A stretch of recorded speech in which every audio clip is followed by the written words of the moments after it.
Travel far from where you are. Fly from Leeds Bradford Airport with KLM Royal Dutch Airlines. If distance were no object, what would you do? We'd go back to Hong Kong, to where we honeymooned. Dim sum for breakfast? Oh, sign me up. I'd be in Rome, submerged in flour, learning to make real pizza. Travel far from where you are. Fly from Leeds Bradford Airport via Amsterdam with KLM Royal Dutch Airlines. Visit klm.co.uk. Okay, I want you to close your eyes and think of your car. Now I want you to imagine yourself selling that car and getting a really great price for it. You just got the best offer for your car, like 500,000 other customers. It's not magic, it's motorway. Sell your car for more at motorway.co.uk. 84% of sellers got more than market price for their car, validated against 2 independent sources. Visit motorway.co.uk/claims. You might be the one taking me home. One thing really do one. You say that you're the worst, but I don't know. Is that true? People fear the silence with things they think they know. Baby, that's why I just be free and let it all go. Let's go. I don't care what you say, it's true. Don't matter to me, 'cause I want you. I want you. 'Cause I want you. Any other things might be true. It don't matter to me, 'cause I want you.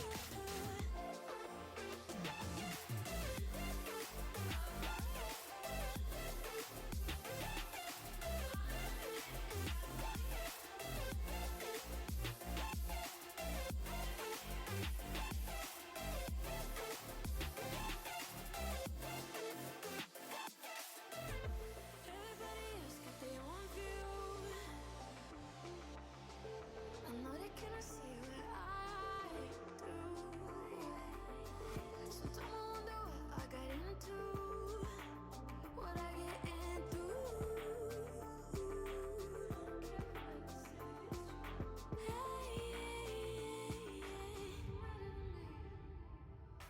Oh, but then he's smiling, but inhibitions fade. No point in trying. I know I can keep away. No, I don't care what you say, it's true. It don't matter to me, 'cause I want you. Good evening and welcome everybody. This is Obi-Wan Pez for Simplex Pachinko. We are working on some Peter Liljedahl building thinking classrooms tonight. Those of you who are interested in potentially getting a copy of this book. Oh no. That was another problem with my my Firefox basically essentially reset itself. Mostly I think just to close all the extra tabs that I had open, which, okay, fair. But Corwin. Okay, good. The history's still there, so at least it'll, get pulled up pretty quickly.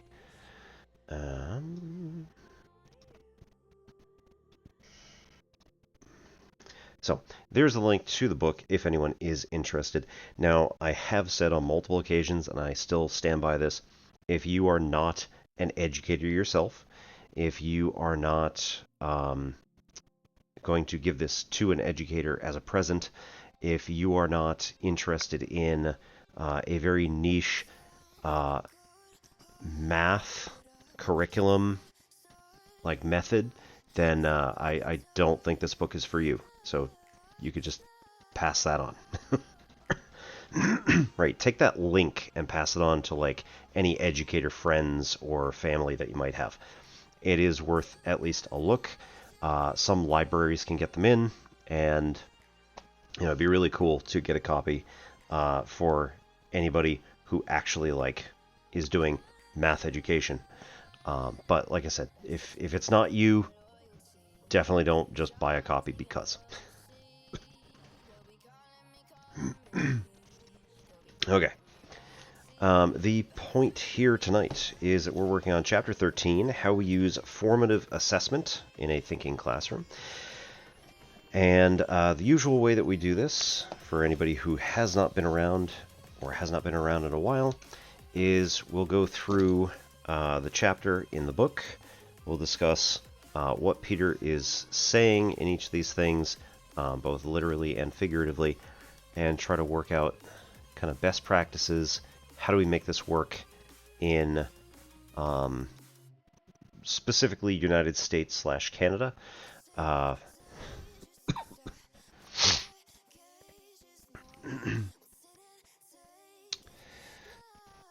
if anyone is...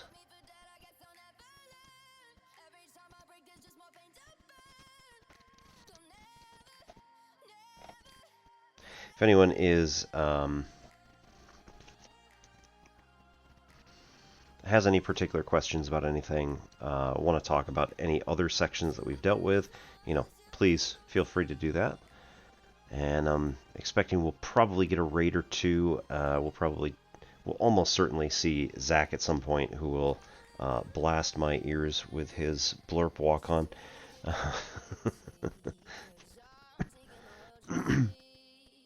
Okay.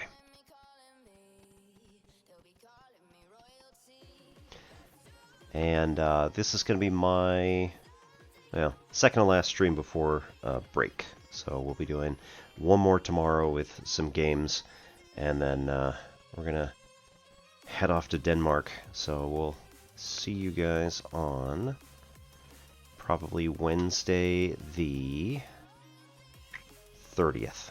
Nope, that's wrong. That's Thursday. Wednesday the 29th. My calendar is offset by a day. Because this is England. Okay. So yeah, Wednesday the 29th, we're going to be back. And I'll probably have a stream night on the 29th. We'll see how things go. And that, in theory, should be my costume night. So we'll break that out, see how things go.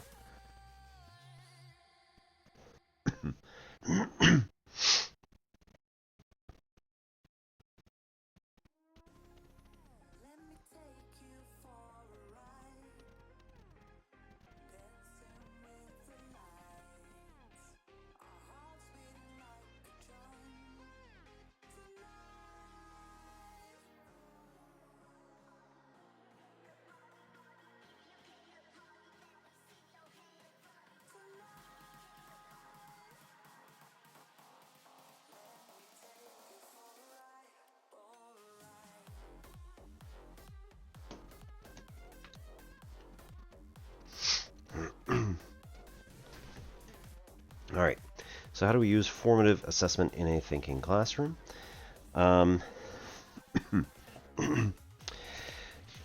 So, from Peter. As you read the previous chapter in the assessment and evaluation literature, we often draw a distinct line between assessment and evaluation. It generally defines assessment as being formative, while defining evaluation as being summative. Typically, formative assessment is the gathering of information for purposes of informing teaching and learning, whereas summative evaluation is gathering of information for the purposes of grading and reporting. So, formative assessment.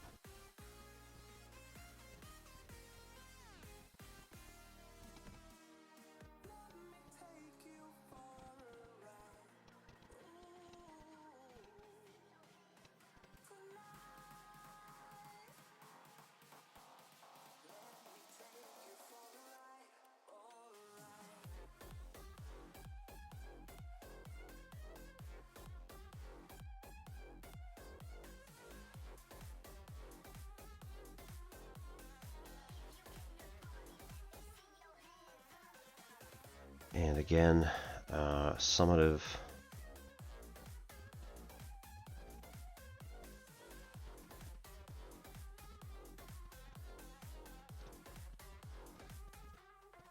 assessment or evaluation.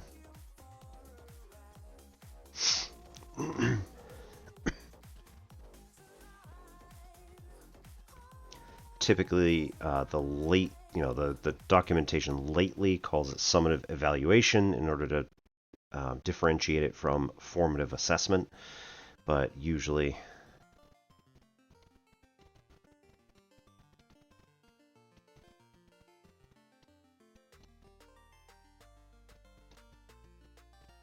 gathering information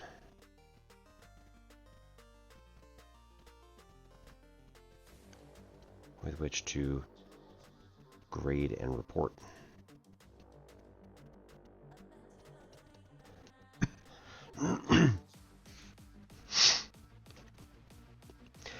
Peter argues that this distinction is not really helpful because in reality all assessment and all evaluation should be formative, and some of it will also be summative. This is why you'll see terms like assessment and evaluation used interchangeably within the confines of this book in particular. In the previous chapter, we looked at the assessment of competencies and how clear communication of competencies as valuable through evaluation can profoundly affect students' behaviors in the thinking classroom. In this chapter and the next, we look at the assessment of content and how, again, clear communication can have a profound impact on student behaviors. While chapter 14 will discuss or focus on summative assessment of content, this chapter, chapter 13, discusses and focuses on the formative assessment. By the end of the chapter, you will learn that if we as teachers are careful about what and how we communicate with our students, we will not only see significant improvements in students' abilities to think about their own learning, but also significant improvements in students' attainment of content. So in the previous chapter, we did discuss a lot about using rubrics to then ask the students what it was that went well or didn't go well, and then kind of massage it into a rubric so that your evaluation of any particular group, again, you're only actually going to work on, you're actually only going to like highlight and write comments on 3 groups within the classroom.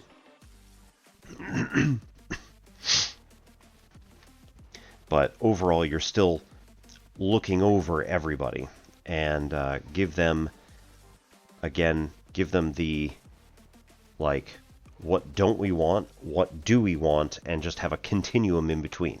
So mark anywhere on that continuum where about, and like if you mark it kind of thick, instead of just putting a line or a dot, just, say like somewhere between here and here, your group was in this region. And again, that shows them where they are, which also then allows everyone to see how they can push it further to get further ahead and to move higher in the continuum of behaviors that they're putting out there.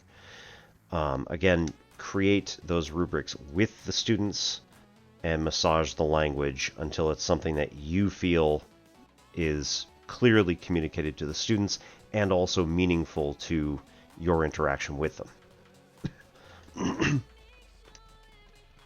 So, simple enough. Hogging the marker, sharing the marker between your groups. Oftentimes, students will start somewhere down here rather than starting somewhere kind of in the middle, because most of the time they just want one or two of their group members to have the marker all the time and just keep working on it. But that is still leaving off one of the other students, so you want to get everybody involved as much as humanly possible. Okay.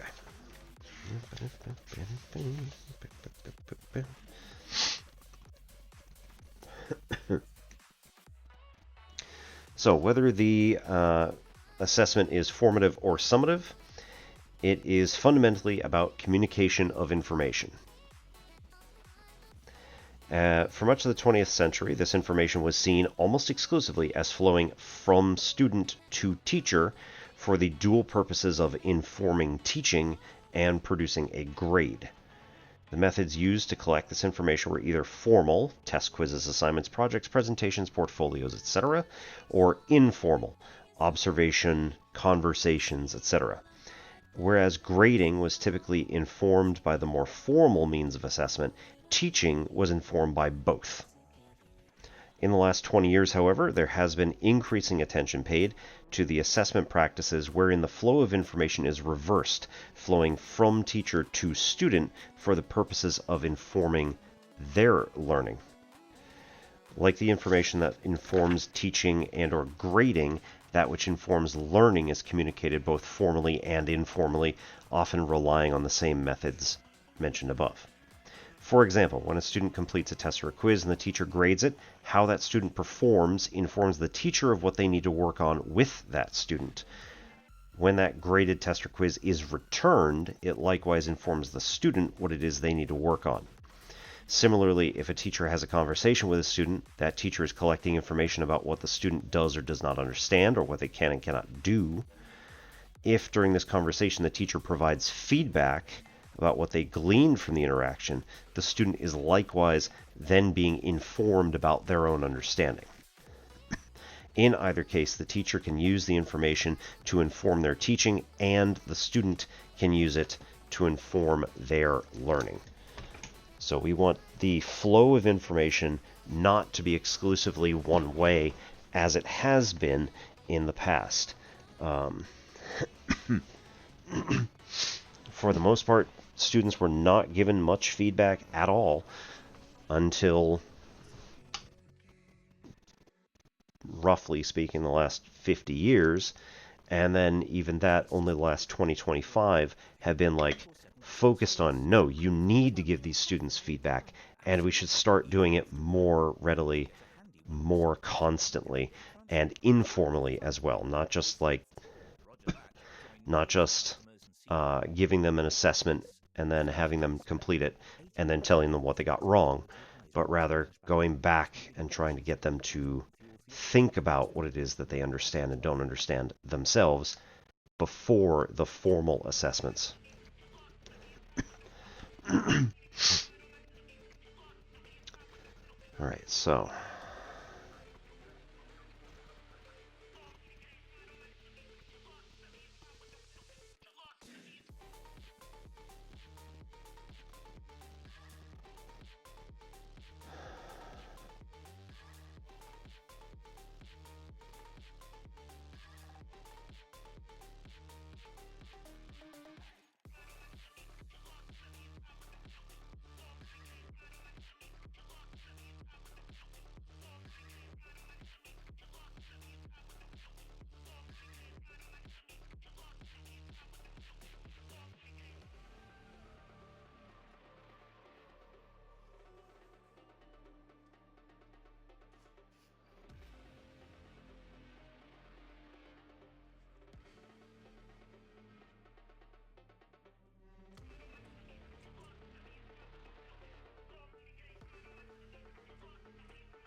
okay, so the problem is that although the information that is flowing from the student to the teacher is comparable to the information that is flowing from the teacher to the student, the recipients of the information and what they can make of it vary greatly.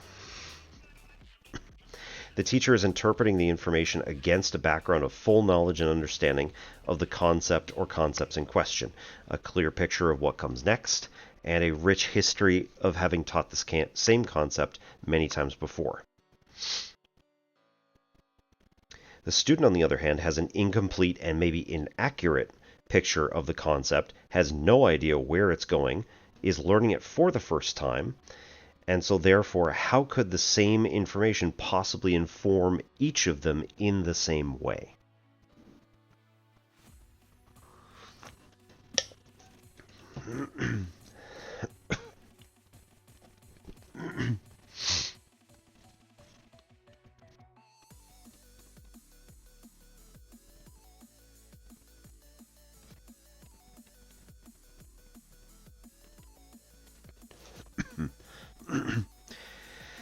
Right, so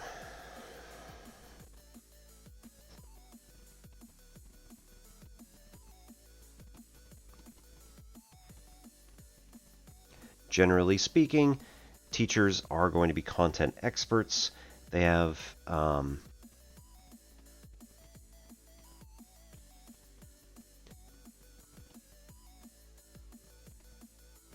history of teaching the same concept. They know where this is going.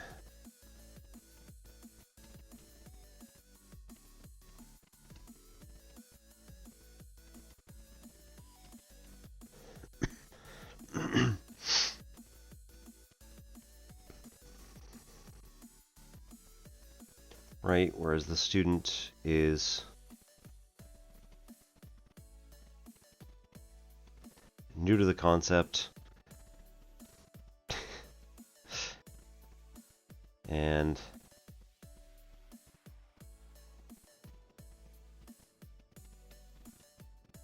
has few connections or understands few connections. So maybe they were given that information, but you know.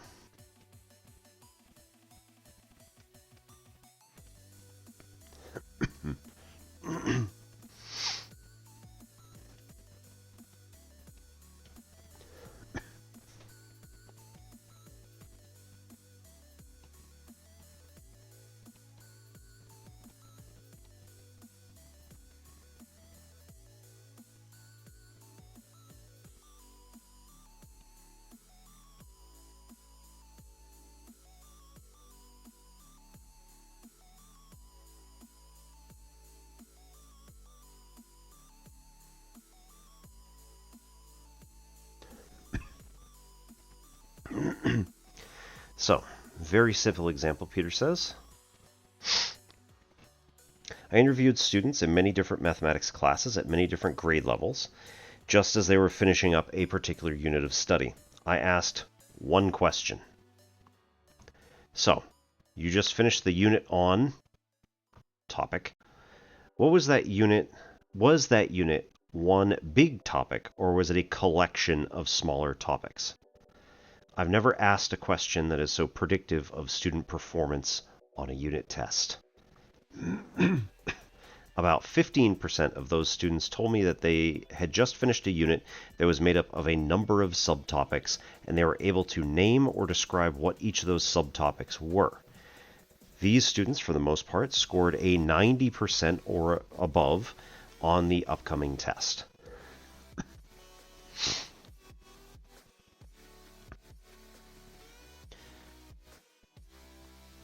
Right, so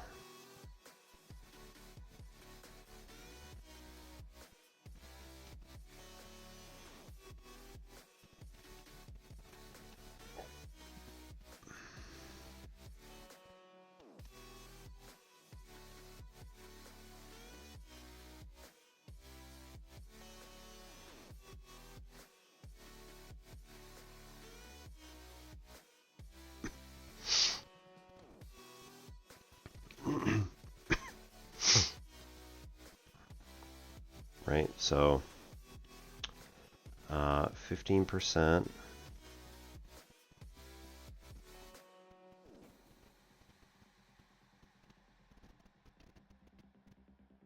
Said it was a collection of subtopics.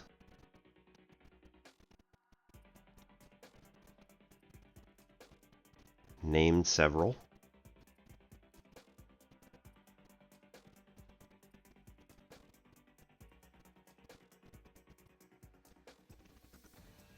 Or describe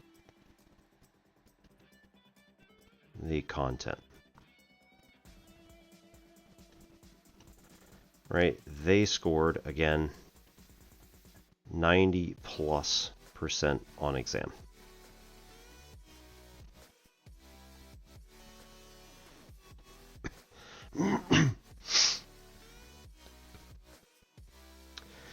There was a group that could tell me that there were subtopics, but were not able to completely delineate or describe them. And those students scored between a 75 and 90% on average. Some number said...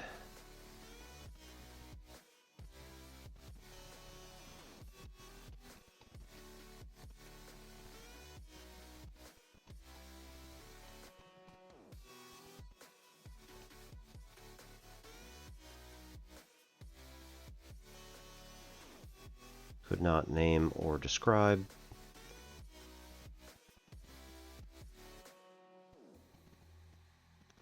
Completely. And again, that was 75 to 90.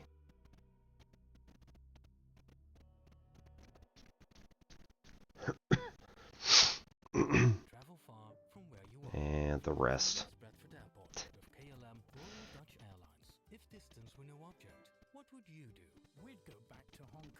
It was one big topic.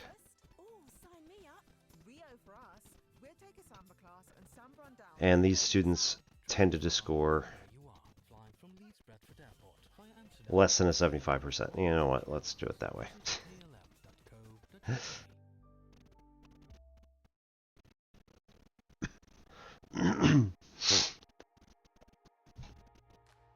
Okay, so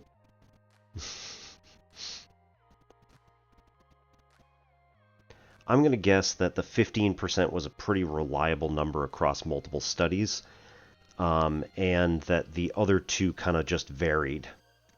The 15% also tends to correlate with the students at the beginning of the entire book who were in the Just Try It group.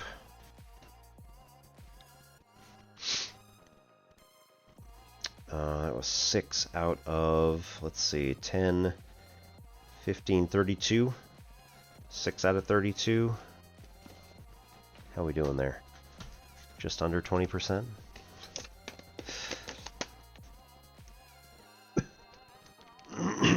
Yeah, 18.8. So, somewhere around 18% of the students were in the Just Try It group at the very beginning of this, where they were like enthusiastic to just try some math problems. 15% here said that it's a collection of subtopics they were able to name and describe the content and got 90 plus. That seems to, approximately correlate. Like I said, it may not have been all of those students in each of those groups, to be fair, right? But nonetheless, those are students who are probably going to be interested in the topic anyway. So it wouldn't really matter in terms of like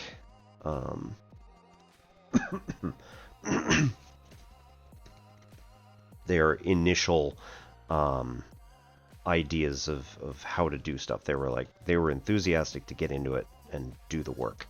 So again, somewhere around 18% were in the Just Try It group, and about 15% usually said it was a collection of subtopics. Were able to name all the content and got 90% or higher on the exam. Probably almost the same students. As an educator, as somebody who's been in, 15 years worth of classes, that seems to track.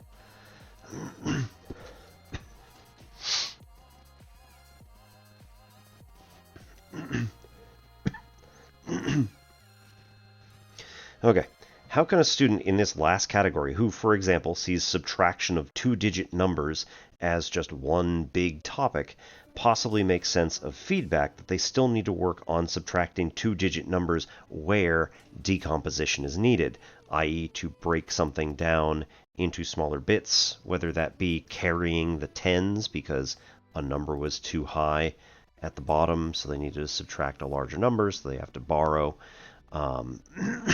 Or the way that decomposition works in Common Core is now we start breaking up the numbers in terms of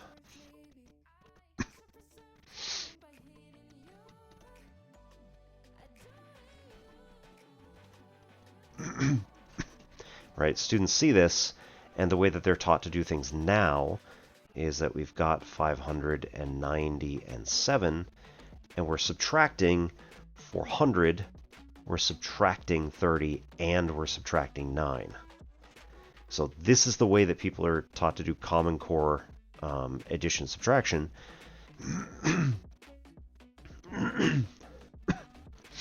In this particular case, we see that, okay, we've got 500 minus 400, that's easy enough, plus 90 minus 30, okay, easy enough, plus 7 minus 9. What else do we do there?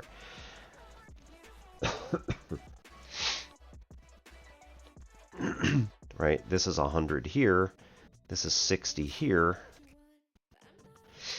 and then there's kind of two ways to go about this. It depends on the age of the students and how ready they are. Either we could say that this is going to be -2, or we could say that we can't do this addition yet. So what we then need to do is make this like 7 is also 10 minus 3.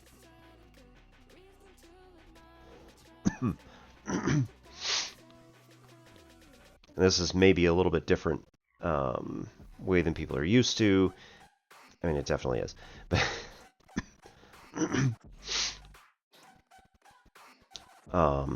it depends on if the student has really understood negative numbers or the idea of like moving numbers around to add and subtract them. So there, like I said, there's a few different ways to do this. Here we could go with, let's just do 100 plus 60. If we were to go this route, right, this route is easy. We just take 160 and subtract 2. So, simple enough. If they're not ready for that 7 minus 9 thing, and most students, generally speaking, should, but we do 10 minus 9, then we have this minus 3.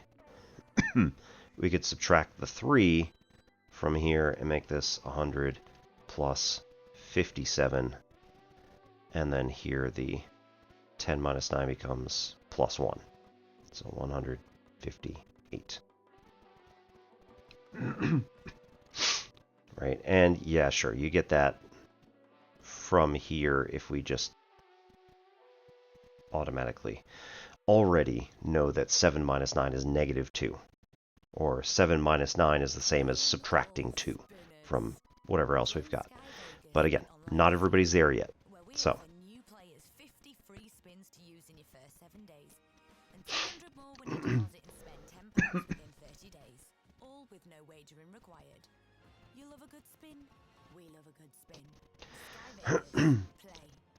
So this is how we do addition subtraction with decomposition. Break it up into pieces and then make that work. And again, if a student doesn't even know that they did decomposition subtraction and that is a different subtopic than subtraction of, in this case, 3-digit numbers, right? Okay, I subtracted 3-digit numbers. Like, what do you guys want from me?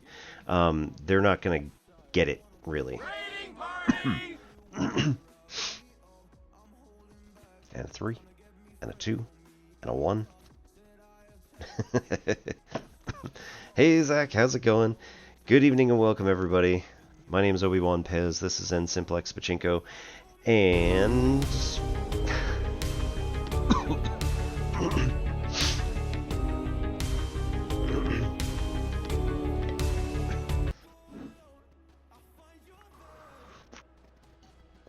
you've been rated. Well, thank you, Zach. Good evening and welcome to everybody who just came in from Zach's channel. My name's Obi-Wan Pez. Hello there. This is N Simplex Pachinko. I also came in from that channel. Hey. Always a fun time when I raid myself.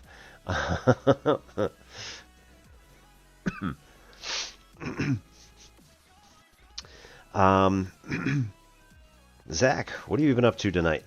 I saw some software development, I think, and then I also saw some math while I was getting stuff ready.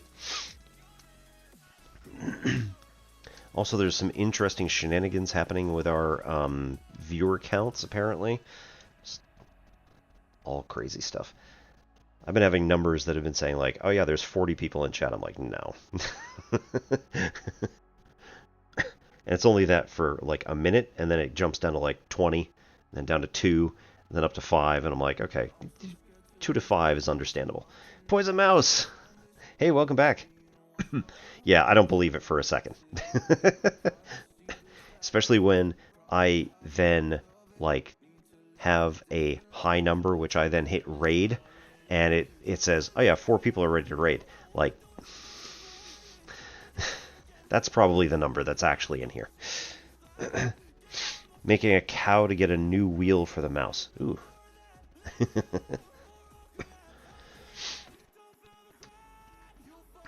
Did you have to make it a spherical cow?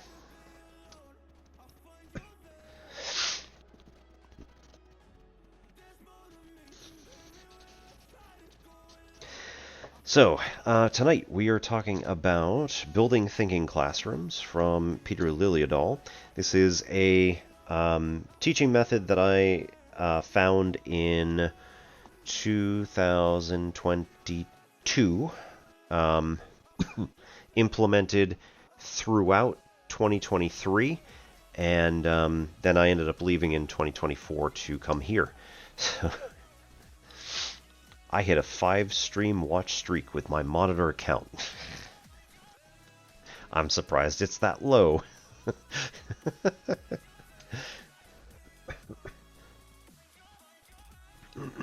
Considering this is usually the first account that is literally attached to it. I'm not gonna. Oh man. Well, anyway. So yeah, we are doing Building Thinking Classrooms. This is the link to the book. I do not recommend you purchase it unless you yourself are a math educator who's looking to get into this particular teaching method, or if you know somebody who is like a curriculum specialist who would be interested in a wild and crazy new mathematics curriculum, organization method, what have you.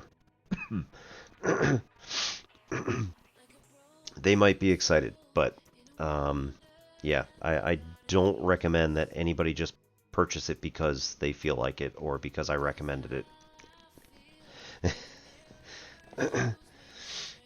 As cool as it is, you can also recommend it to your library.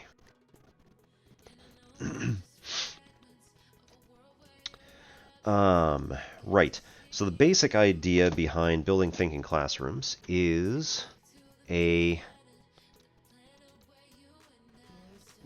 large multi-stage approach.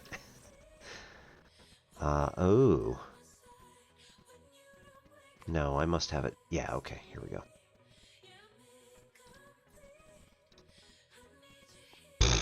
Maximum size 4 megabytes. Come on. How big is this thing?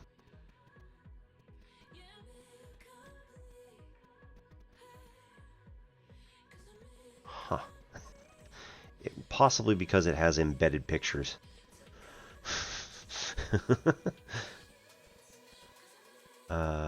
Huh. Okay, well, let's think about this for a minute. If we go to downloads, this is 6.2 megabytes. Oh.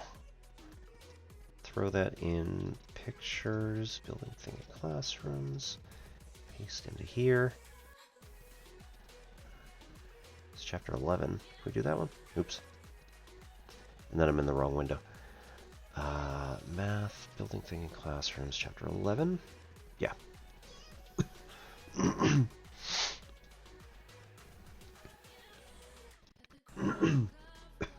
Okay. So, basic concept of Building Thinking Classrooms is that we are breaking the institutional norms, generally speaking. Overall, we use non-curricular thinking tasks that lead into curricular thinking tasks at the beginning of every class. We form visibly random groups of 3. My favorite method is using cards.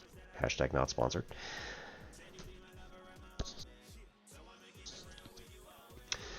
We have students working standing as able at vertical non-permanent surfaces. What are vertical non-permanent surfaces, I hear you ask? Let's say one of these things attached to the wall. Can be something this small. I recommend, actual whiteboards, and just splitting it up around the room for the numbers of groups that you might have. We limit the amount of furniture, so students need to stand, as able, around the edge of the room as much as possible. So if they are able to sit, they get too comfortable and they start screwing around or whatever else is going on, basically just completely distracting themselves. The other part of this is to defront the classroom. Make sure that there is no front to the classroom where the teacher always stands or always sits, or if there is a teacher's desk that you can't move, then vacate it. At least vacate it with your body. If you keep moving around the room the entire time, even while you're talking, they can't assume that there is a front of the room. I prefer using the center of the room and just kind of orbiting. Answer only keep thinking questions. So any of those that are not keep thinking questions, you just kind of ignore. Smile and walk away. This will get students to stop asking all of these stop thinking questions like, am I doing this right? They should start trying to assess with themselves and with their groups and with the groups next to them whether or not the thing that they're doing is right. Basically, when they do come up with something, they can ask you, I have a question about this particular thing, and when they explain it to you, as that's one of the acceptable answers is, would you care to explain this? Or tell me about it. What did you all do here? Once they explain everything, if it looks good, then you could be like, all right, great. Well, let's get you onto this next problem.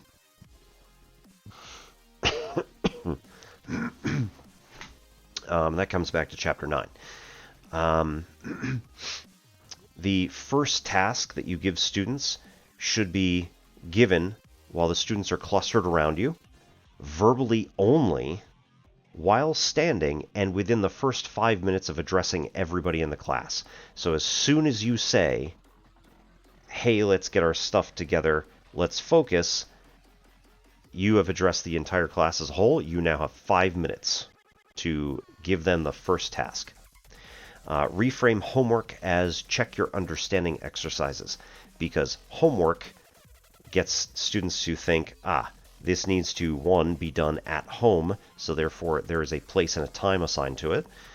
Also, they assume that homework is for the teacher, and they assume that homework is for getting grades. Whereas check your understanding exercises are not graded. The answers are provided immediately, and the students have 1 to 3 days in which to work on them before the full solutions are provided. They are for the students to check their understanding.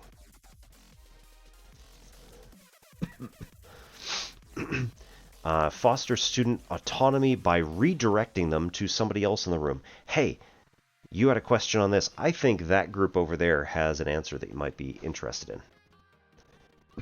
So rather than being the center of knowledge that you definitely are, without being the person who is you basically don't make yourself the center of attention. You say, I think you should go talk with them because they're working on the same thing. I think you should talk with them because they have something that you don't. I think you should talk with them because they seem to be getting on with whatever question it is. Number 9, use a list of gradated questions that are increasing in difficulty as time goes on, as the numbers go on. You want to assign questions to the students based on how much they understand. So they can, in fact, skip a couple. However, you can give students slightly more small steps if they don't quite get it, and you can give students larger steps if they do kind of just get it. You want to use hints to stave off frustration and engage their perseverance. So, hey, you seem to be struggling with this thing. Let's talk about that. Let's just get you a little bit of a hint here. Use extensions to stave off boredom and engage patience. So here we say, I see you understand this part of it. What if you were to change this? What if you were to change that positive to a negative? What would happen? Their immediate reaction usually is, well, not much. And then sometimes the answer is, oh, that changes the entire course of the problem. 10, we consolidate the lesson. We reify, so make the abstract thing more concrete by having the students go around the room in a non-regular pattern and look at the individual questions that you ask, starting from the bottom and sweeping upward. So we want to make sure that we start with a problem that everybody got, because by the end of the work period, everybody should have gotten it. And then we're sweeping up to make sure that everybody is getting higher and higher and higher levels of understanding until something trips them up, until they can't quite get it. But we're going to explain, or rather, we're going to have other students explain what it is that they see on other people's boards, which forces everybody else in the room to pay attention and try and understand what it is. Try and interpret, try and translate the stuff they see on the board compared to the stuff they think is going on in their heads.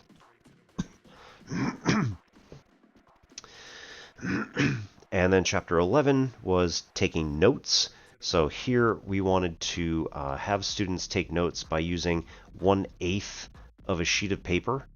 So we cut,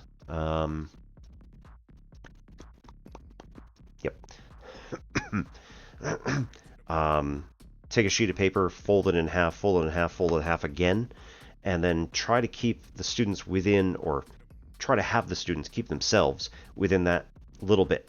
So the important parts here, we try to have students write meaningful notes that are by them and for them. Don't copy everything down off of everybody's board. That's ridiculous. You don't need to do that. The important thing is to have them write notes to their future forgetful selves, to the things that they will forget within 3 weeks. And then when 3 weeks comes, you can give a little like mini quiz or something that says like, what did you remember? What did you forget? Did you need your notes when you went through this? How were they helpful and how were they not? If they were not helpful, then what can you do next time to actually like ask, what can you do for next time? How can you change your notes so that next time you will be like, I got it. I understand this notes. I understand these notes on this particular topic. And then part 12, right? The other problem with stuff that's on the board is that they are non-linear. So we have to, essentially, students have to come up with this linearized idea and consolidate all of the information in order to make notes useful for them. Okay. And then chapter 12 was all about the assessment of individual student behaviors during task time. So during task time, we want to ensure that they are following a set of guidelines. So how do we do that? Well, the best way to do it is to ask them what went well and what didn't. So the things that went well, You ask them, okay, let's come up with some like things that will help you remain on the, well side. Did it work for everybody? No, somebody over there was having the opposite problem. Cool. What was that? What would you call that? We were focused. We were not focused. Great. That's a perfect example. Make a dichotomy, a binary good, bad sort of thing with a continuum that goes between them. Have an arrow that goes from the bad one to the good one, and then post a little miniature rubric that has those things on them that the students created, which you might have helped, but that the students created. Post them up on every single one of their boards all the way around the room, and then at the end of the period, you're going to collect 3 of them and write notes. The rest of them, if you noticed, you might just put a little highlight marker as far as where you think the groups were, but don't get really into it. Just do 3 of them. It's also really important, just as with the other stuff, with the check your understanding problems, these are not graded, because students will go for grades. Don't grade it. It's really hard for teachers not to grade things. But basically, we're trying to curb their behaviors, because curbing their behaviors ends up just getting better learning done. It's not so that they get better grades. And oftentimes, the second you introduce grades into it, they all start working for grades rather than working to do the right thing.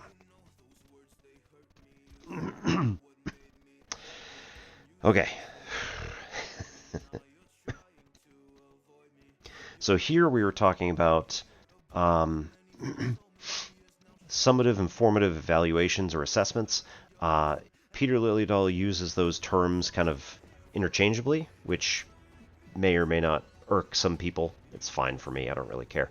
But the idea is that formative assessments are really for gathering information to alter the teaching and learning that's going on in the classroom, whereas summative assessments and evaluations are gathering information with which to grade and report on student learning. How are the students doing? What do they need to, how do they measure up to the objectives for that particular section? Content objectives. We need this dual flow of information about students giving information to the teacher about how they do. Students need feedback from the teachers to help them understand their own learning. And again, teachers are kind of the content experts, have a history of teaching the same content over and over again, and have connections between the topics, so you know exactly where all of these connections are.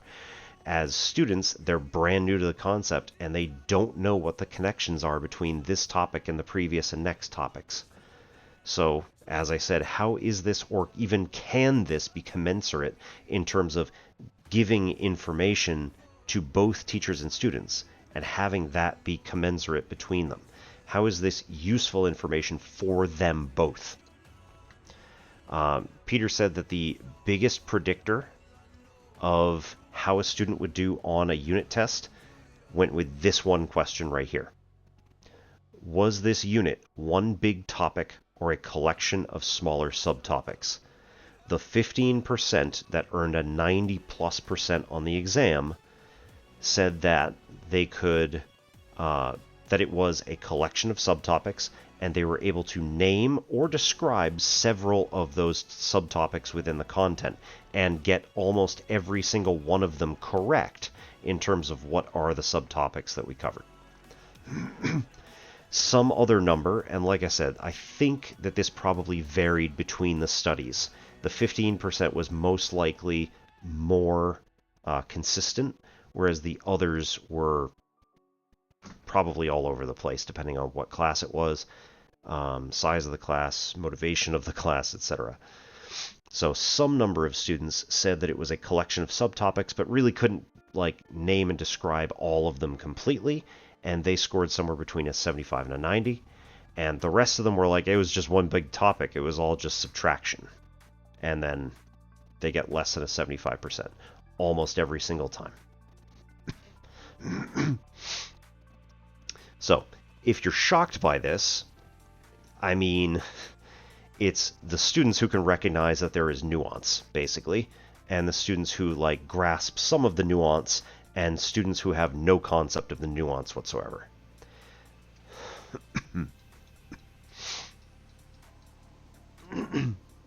So that doesn't surprise me at all. But if we can get the students to understand that there is nuance, that's at least one step in the right direction. And we can start making headway in teaching them deeper.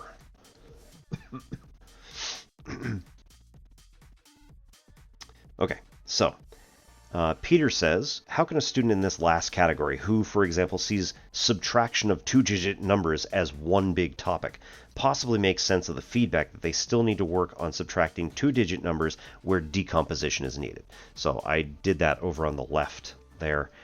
We took two numbers, they were being subtracted. I broke them down into bits. So we got the hundreds, the tens, and the ones, and then subtracted those as like terms. Those who have been through Common Core math, you know it, you've seen it. Those who are parents of children who are doing Common Core math and have no idea what they're talking about, come see me, talk with me, ask me on Wednesdays, or any other day of the week for that matter. But Wednesdays is going to be like my main topic, except this week.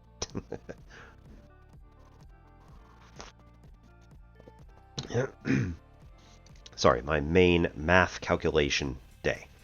I do also want to actually do a Common Core project where I'm collecting all of the the methods of teaching Common Core stuff and explaining it to parents. Like, how do we actually do this? Why is it necessary? Why can't we just do it the same way we did it back in the 80s and 90s? Most of which is it's an intellectual dead end and serves no purpose other than to do the task, do the skill. So we do want to alter where our motivation is. Okay. Contrast this with how clearly you, the teacher, view a unit of study as a collection of subtopics, sections, and/or special cases, and how this allows you to see clearly what exactly it is that each student needs to work on. Put in a different way, information communicated from teacher to student who sees this topic as one big unit will only inform the student of what it is they can do, because they don't have a clear picture of the whole unit and all of its subtopics. They just don't see that there's anything left to learn. The teacher, on the other hand, sees with their greater sense of scope and scale of the topic the information that is communicated from the student and determine what the student can do and what they cannot do. In order for assessment to equally inform teaching and learning, we need to find ways to help students see mathematical topics as collections of subtopics, sections, and/or special cases, the way that teachers do, and use this knowledge to inform themselves about what it is they can and cannot do yet.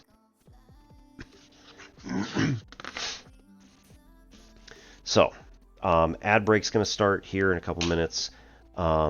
Basically, the idea is that we create a table that has all of the information as far as what the topics are and whether a student has a basic, intermediate, or advanced knowledge of the subject. We can have direct links into the course objectives or into the unit objectives, content objectives for what is it that you can do. Here are all the different types of things that we have for this particular thing. And here's an example of a problem that you might see that follows this particular pattern. All right, so Like I said, we'll get back to that as soon as I come back from break.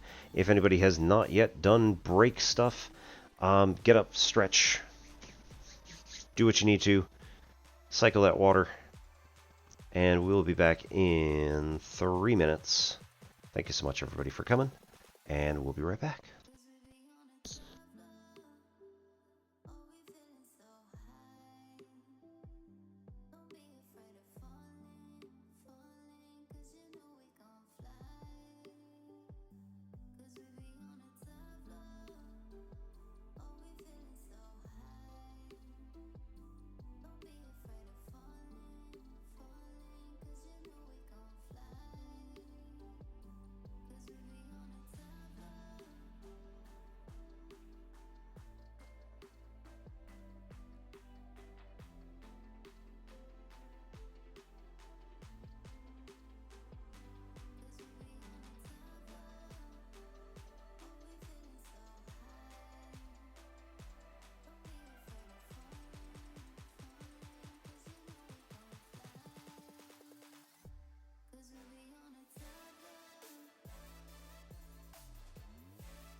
Chase is the digital bank you can rely on, with helpful 24/7 customer service. So I can speak to a real person anytime? Absolutely, even after work. And you get a handy 1% cashback on everyday transport. Do I get it on fuel and groceries too? Roger that. Join millions of customers and see what your money can do with Chase. Search Chase Bank. 18 plus UK residents. Eligibility applies. 1% cashback on debit card spending on groceries, everyday transport and fuel for your first year. Max £15 per month. Exceptions apply. Okay, that's 6 of the ragu and the linguine. Make a move, everyone, please. The customers are rolling in at Stefano's new restaurant, so he needs another chef. Someone with a cool head and an appetite for success. More flour in the bechamel, let's go. Indeed can help him find great people fast. I need Indeed. Indeed you do. Because Indeed's hiring platform can help you match with quality candidates immediately. To start hiring, visit Indeed.com/try-today. All right, welcome back, everybody.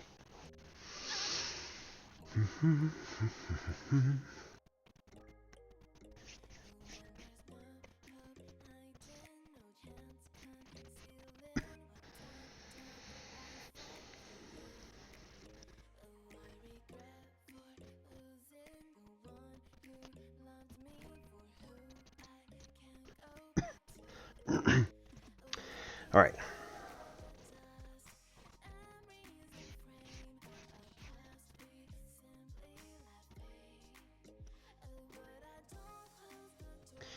So Peter says here, when we're trying to build toward a thinking classroom, for someone to be able to navigate by land or sea, they need to know two pieces of information: where they are and where they're going. Both pieces of information are vital and of equal value. If they don't know where they're going, they're destined to get lost. And if they don't know where they are, they're already lost.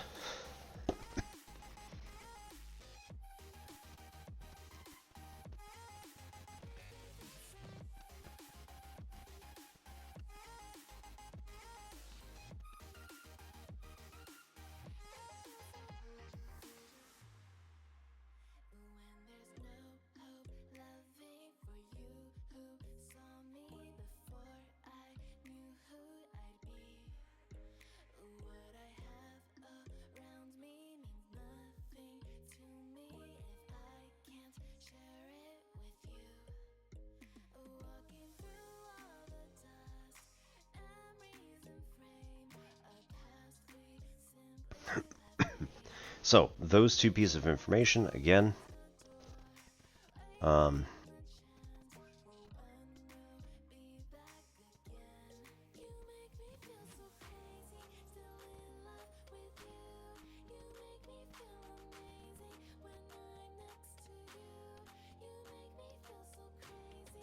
where you are, where you're going, are vital pieces of information that we need to be able to communicate with students at any given time.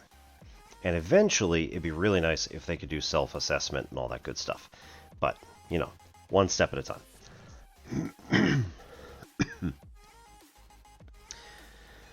Same is true of students who are trying to navigate their own learning. They need to know where they are and where they're going.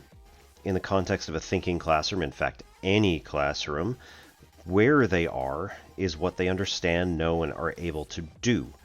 And where they're going within the scope of the unit of study is the stuff they have not learned yet, don't yet understand, and or are not able to do yet. Frey, Hattie, and Fisher, 2018, refer to students who can navigate their learning in these ways as assessment-capable visible learners.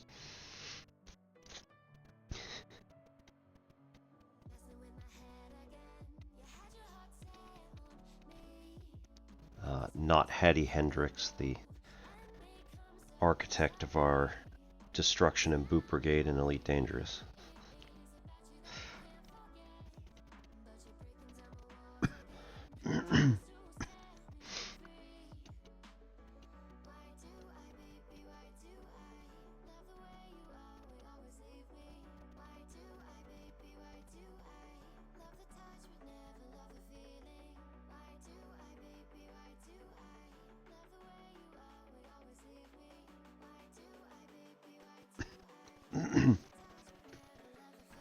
So to help students navigate their learning, we need to transmit information that helps them, again, to know not only what they know, but also what they don't know.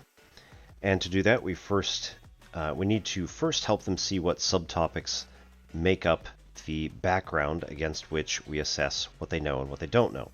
To achieve this, we experimented with feedback on test quizzes and check your understanding questions. What we found in the end, however, was the nature of the feedback that we provided was important, but not nearly as important as how we help students to retain and organize the feedback. This, coupled with the idea of trying to help students know where they are and where they're going, allowed us to eventually converge on the creation and use of instruments like the ones on this page here.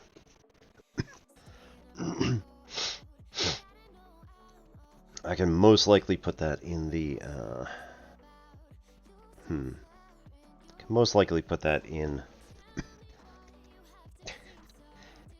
in Excalibur. If only I hadn't already... Oh, alright. Sorry, Bean. Yes, I know, drop your knitting.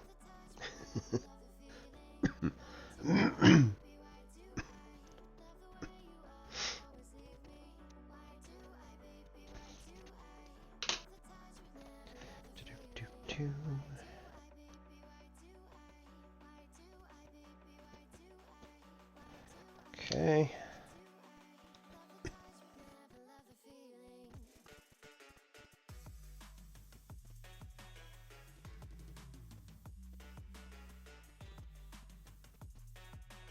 Done. Cool. Alright. How did I do this before? It's so weird.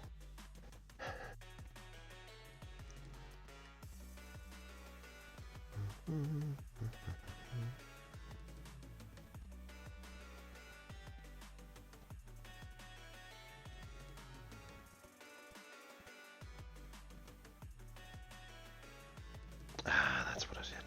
Okay.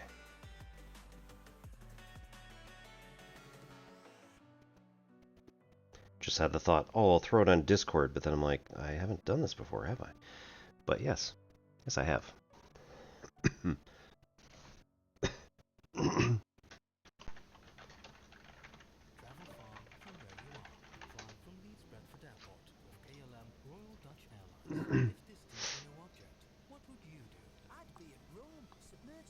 Nope. I don't think that... The hell was that?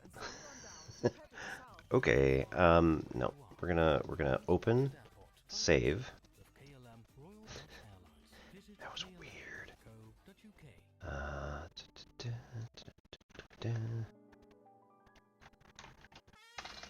VTC 12 and hold on.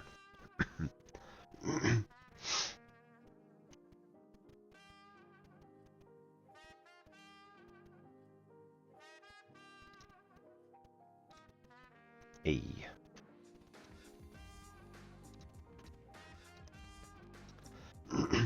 So this is a highlight of giving students the information of where you are and where you're going.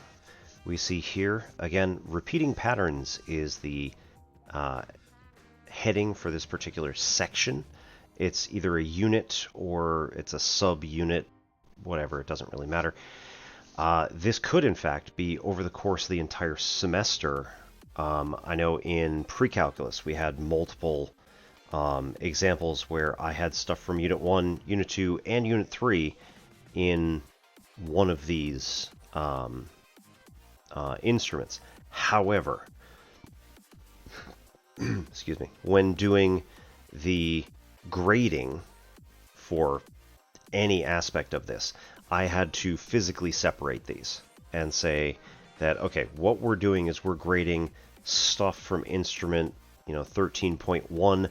In Unit 1, we're doing the basic. In Unit 2, we're doing the intermediate. And then I had to make some sort of other assessment to make sure a student could then break it up into multiple parts and say like, okay, how is your knowledge of this particular topic? We'll talk more about that not next Monday, but the Monday after. That's going to be the 3rd. Right. 3rd of November, we're going to go over the next section. Which is doing like the more grading type stuff. Oops.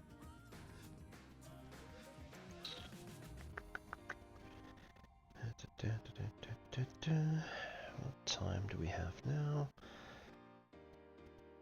Got about 45.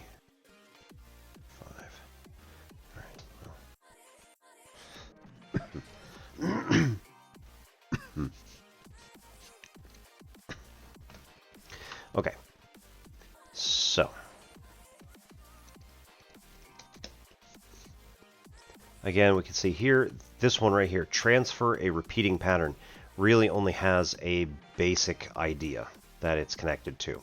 So there's really only one thing that a student could do here.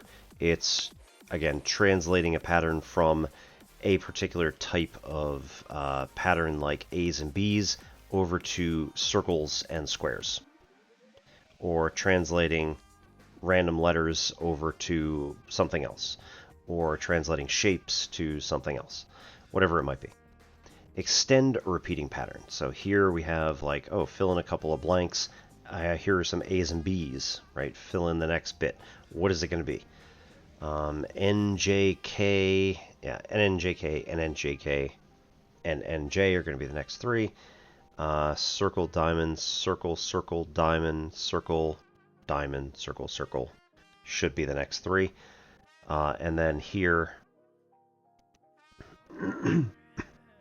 intermediate is going to be like using symbols rather than letters.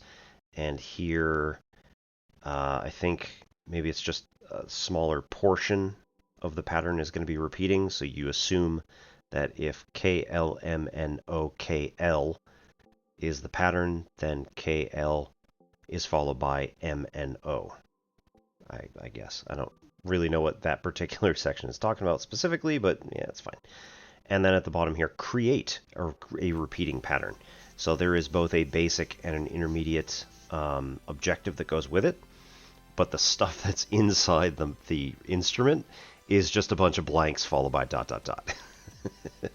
So doesn't necessarily help, but at the same time, when a student gets to those sections, they might be able to understand, this is what's going to be a basic one, this is going to be an intermediate one.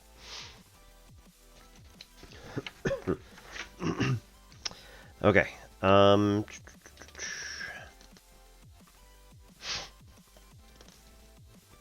These navigation instruments are created by the teacher and are essentially a way for students to self-evaluate their performance on an individual quiz, test review, or check your understanding, i.e. homework questions. In each example, the leftmost column is a list of subtopics for a specific unit of study and constitutes the list of outcomes within that unit. These can come from the curriculum, the textbook, or from the teacher's own understanding of what needs to be learned.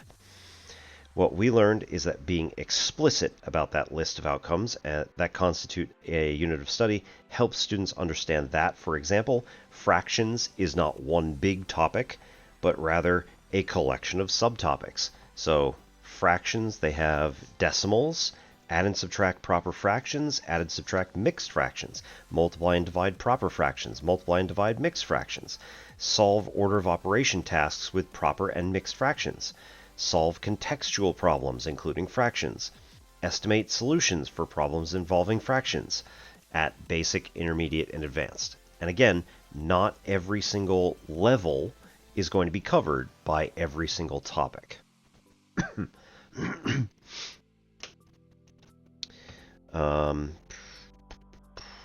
Each of these subtopics or outcomes can be further broken down by conceptual complexity, basic, intermediate, advanced, and in this adding fractions questions list, so 1/5 plus 3/5, 1/4 plus 3/8, 3/5 plus 1/7, you can immediately recognize that this is not a random list of questions. Although these require a student to add two fractions together, there is a marked difference in the skills, knowledge, and understandings needed to answer each. How a student performs on each of these provides distinct information regarding whether their knowledge, skills, and abilities are at basic, intermediate, or advanced complexity level. Can they add fractions with the same denominator, basic? Can they add fractions where denominators are different, but one of them is a multiple of the other, intermediate? Can they add fractions when denominators share no common factors, or maybe like a mix of common factors, but they have at least one mutually prime factor each? Let's go with that.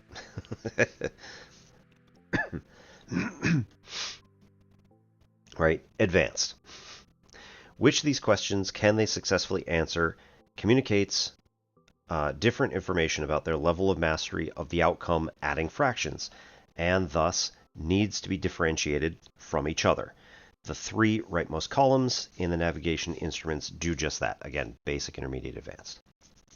Once this table has been created, this teacher populates it with questions or question numbers, so they can say like, okay, you could correlate these to these particular questions within within the section. So if you have a particular like single page for all of your homework, or if you have like a unit review page, you could say these are all connected to the unit review in this section. This particular box is going to be questions 1, 2, and 3. This particular box is going to be question 2, sections A, C, and F. Right? Something like that. As the teacher, you know what you're looking for.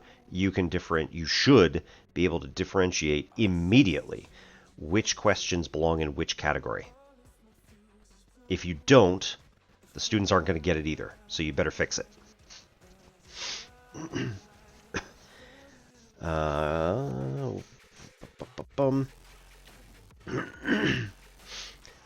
Alright, such that each question in the table is situated within the correct complexity level and outcome grid space. Note that some outcomes do not have all complexity levels. For example, transfer a repeating pattern exists only at the basic level. We talked about that. And conversely, solve contextual problems involving fractions does not have a basic level at all. It's just intermediate advanced. But solve contextual problems, right? It's within a context. So you have to start describing how the information in the problem is related to mathematical stuff. So there is no basic idea that's going on there. It's all intermediate and advanced.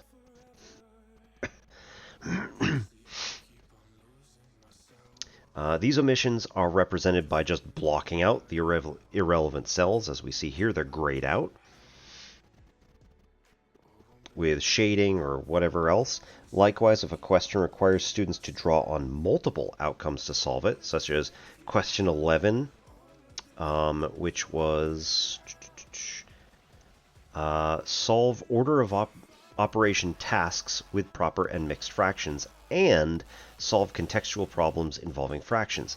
Those questions are placed in every box that they are related to.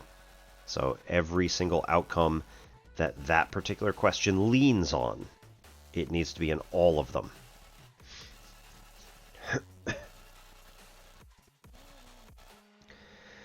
This linking of specific question to an outcome turned out to be vital.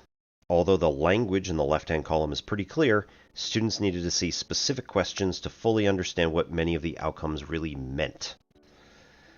Factoring a quadratic where the leading coefficient is equal to 1 doesn't mean a lot to students until they see that this outcome is composed of questions that look like x squared plus 5x plus 6, x squared plus 14x plus 24, x squared minus x plus 12, x squared minus 6x minus 16, etc. Likewise, adding two-digit numbers with regrouping may not make a lot of sense until they see that it's referring to questions that look like 23 plus 58, 67 plus 71, 39 plus 86, 48 plus 62, etc. This turned out to be especially true in primary grades where the students' reading capabilities are just beginning to emerge, and then not for technical mathematical language. Depending on the grade, the teacher might just wish to create navigation instruments without the objective column at all and just say basic, intermediate, advanced.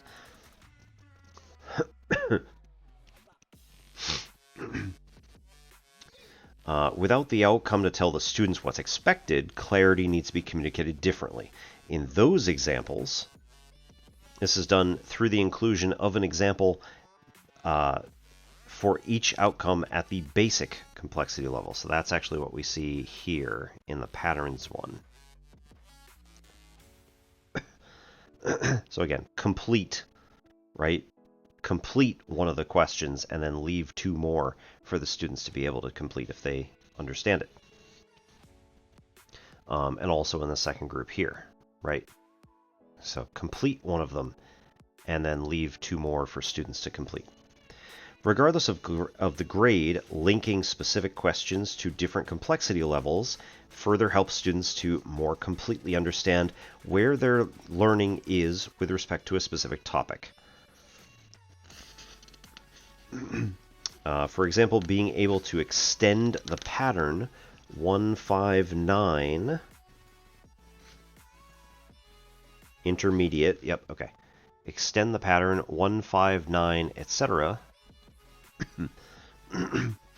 is not the same as being able to extend the pattern 41, 63, 85.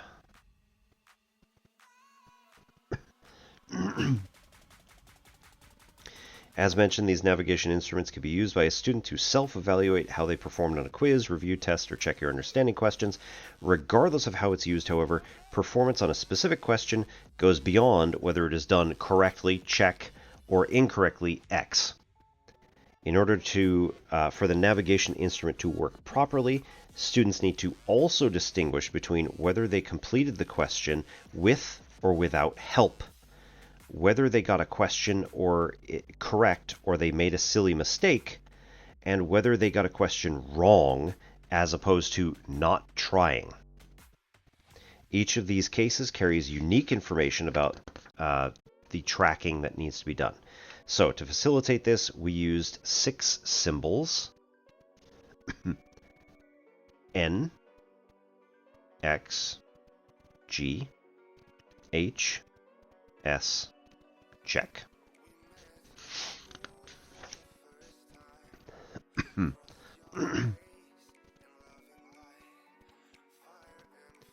N, not attempted.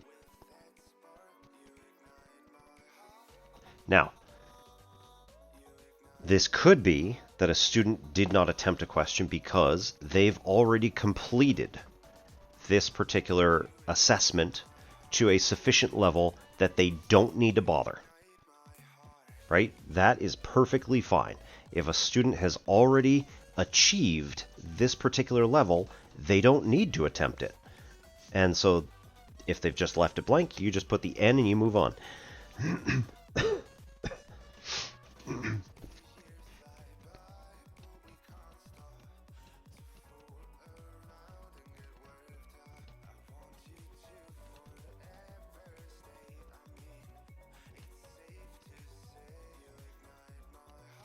Uh-oh.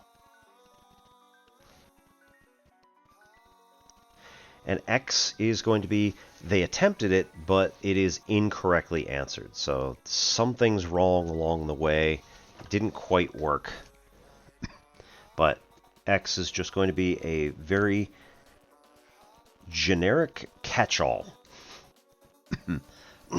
G is going to be completed with group. H is going to be completed with help.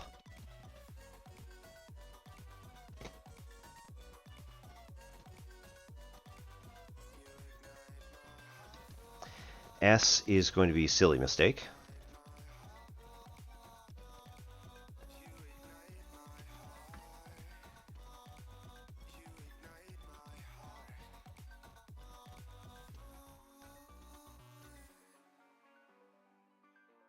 And check. All parts complete and correct.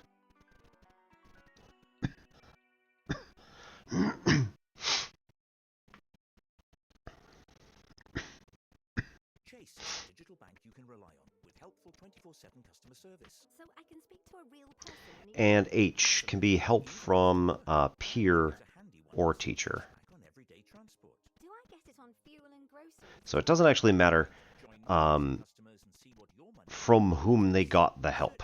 But if, for instance, a student was working on a particular question and they kind of got stuck somewhere and they just needed a little hint to dislodge in order to continue from there. Most of the time, that's going to be an H, right? Somebody got help from someone in order to do it. We can also see this as essentially a continuum. So there's going to be this is a discretized continuum. So yes, there are discrete areas in which a student can do all of this. But the basic idea is that each of these can be kind of delineated like this. All right, not attempted is not attempted is not attempted. But all right, that's just a brick.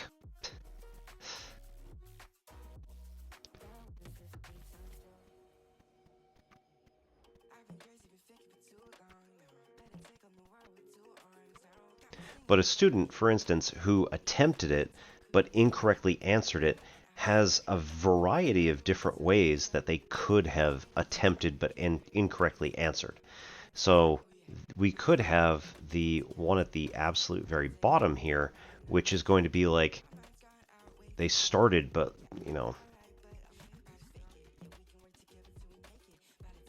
and just quit after a couple of lines.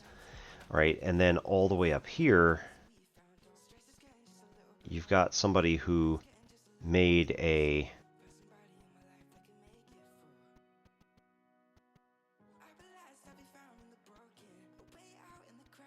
critical mistake.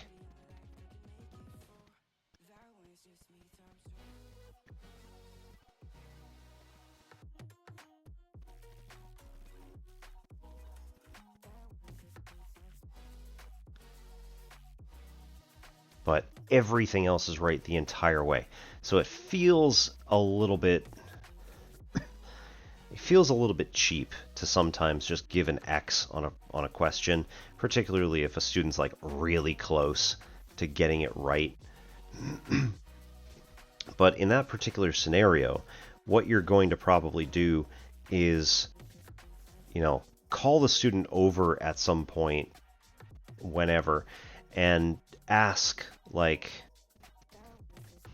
you might essentially end up giving them a little bit of help to say, so, looking at this again,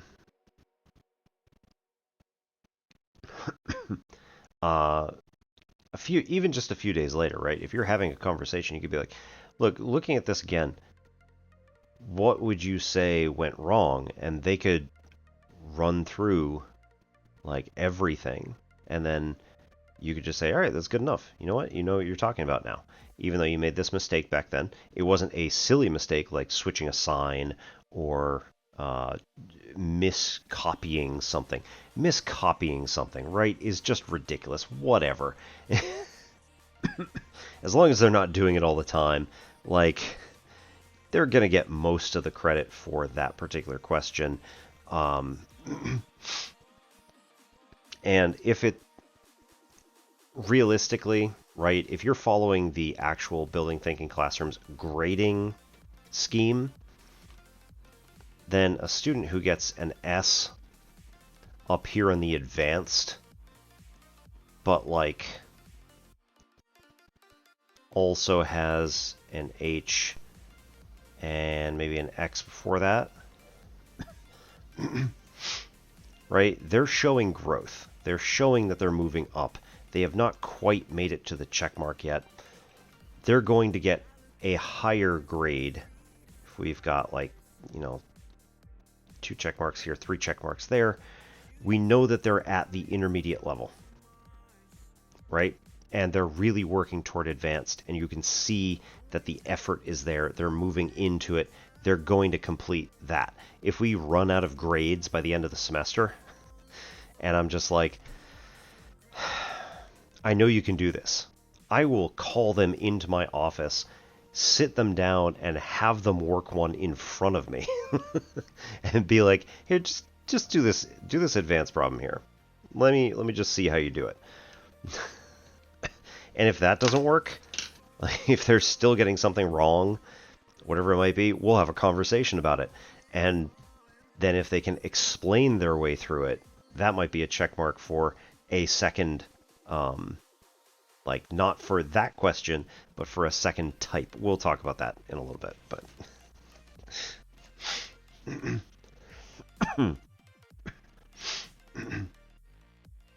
okay. Clear demarcation of the learning outcome and the complexity in the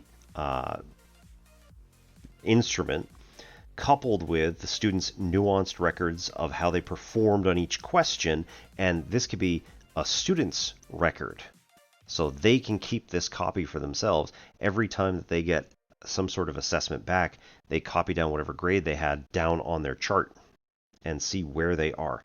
Again, if they're making progress, that's what we care about, right? Getting toward those check marks. Even if they're not quite there, we want to see them making improvements.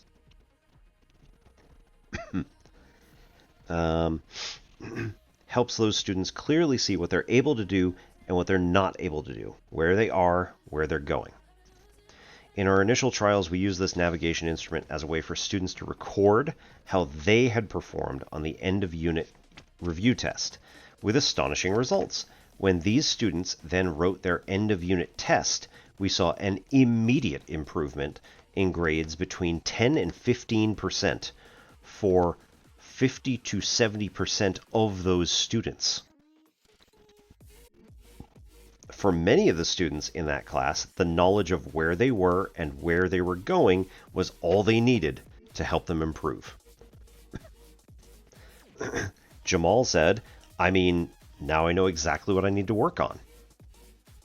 Some students express that they finally understand how a unit of study is broken into subtopics and what those subtopics are. Angel says, "Hey, I finally get what we're doing." Colleen said, "Are you kidding me? This is great. Now I know what we're doing." Question is, why do we see improvements in only 50 to 70% of the students? And some of your students already know what those subtopics are, so they're not getting any better by seeing this broken down. And for the most part, these students already know where they are in their learning for those subtopics. For them, this navigation instrument provides redundant information and thus produces no results. But this only accounts for 10 to 20% of additional students. So this is somewhere between 60 and 90% of your students are then covered by that. There's another group on whom this navigation instrument was having very little impact, and that was the students who didn't appear to care either about learning or their grade. Some of these students were performing at the lower end of their respective classes. For these students, information about where they are and where they're going wasn't helping them move forward. They already knew where they were. They didn't have any ambition to go anywhere else. This is not to say they couldn't be helped, just not by doing this. This is an exercise in futility for them until other stuff happens. I mean, this is pushing on like Maslow's need of or hierarchy of needs, right? Students will not be able to engage with this if they don't have a basic foundation of wanting to learn this particular subject. Obviously, some of your students don't want to learn this subject, they're just forced to, but they adapt. They get into the class, they're with their friends. You know what, the way that you're doing this is kind of interesting. Yeah, let's give it a shot, right? Most of those students can be reached.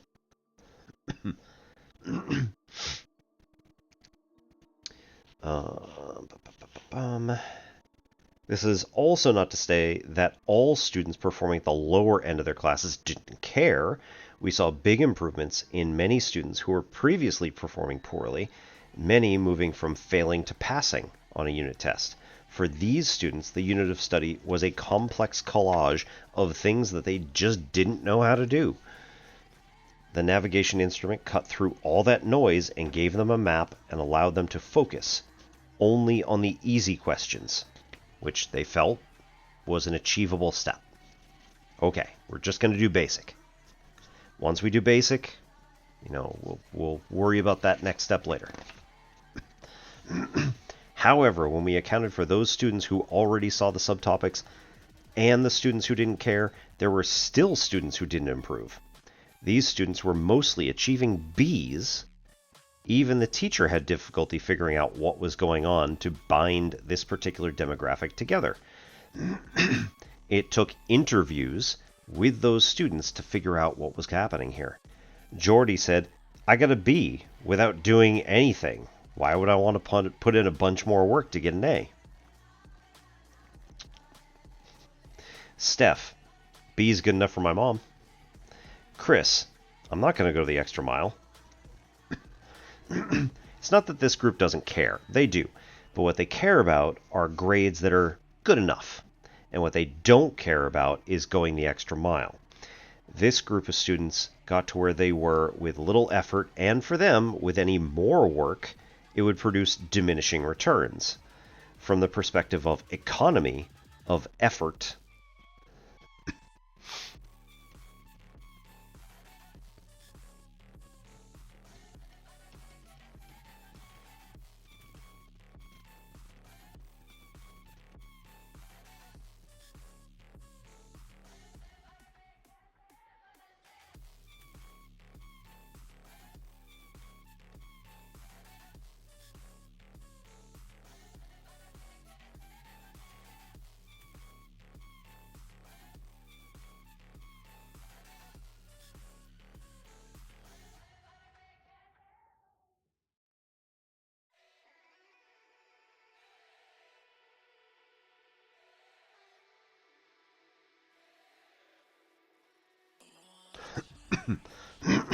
right? More work produces diminishing returns.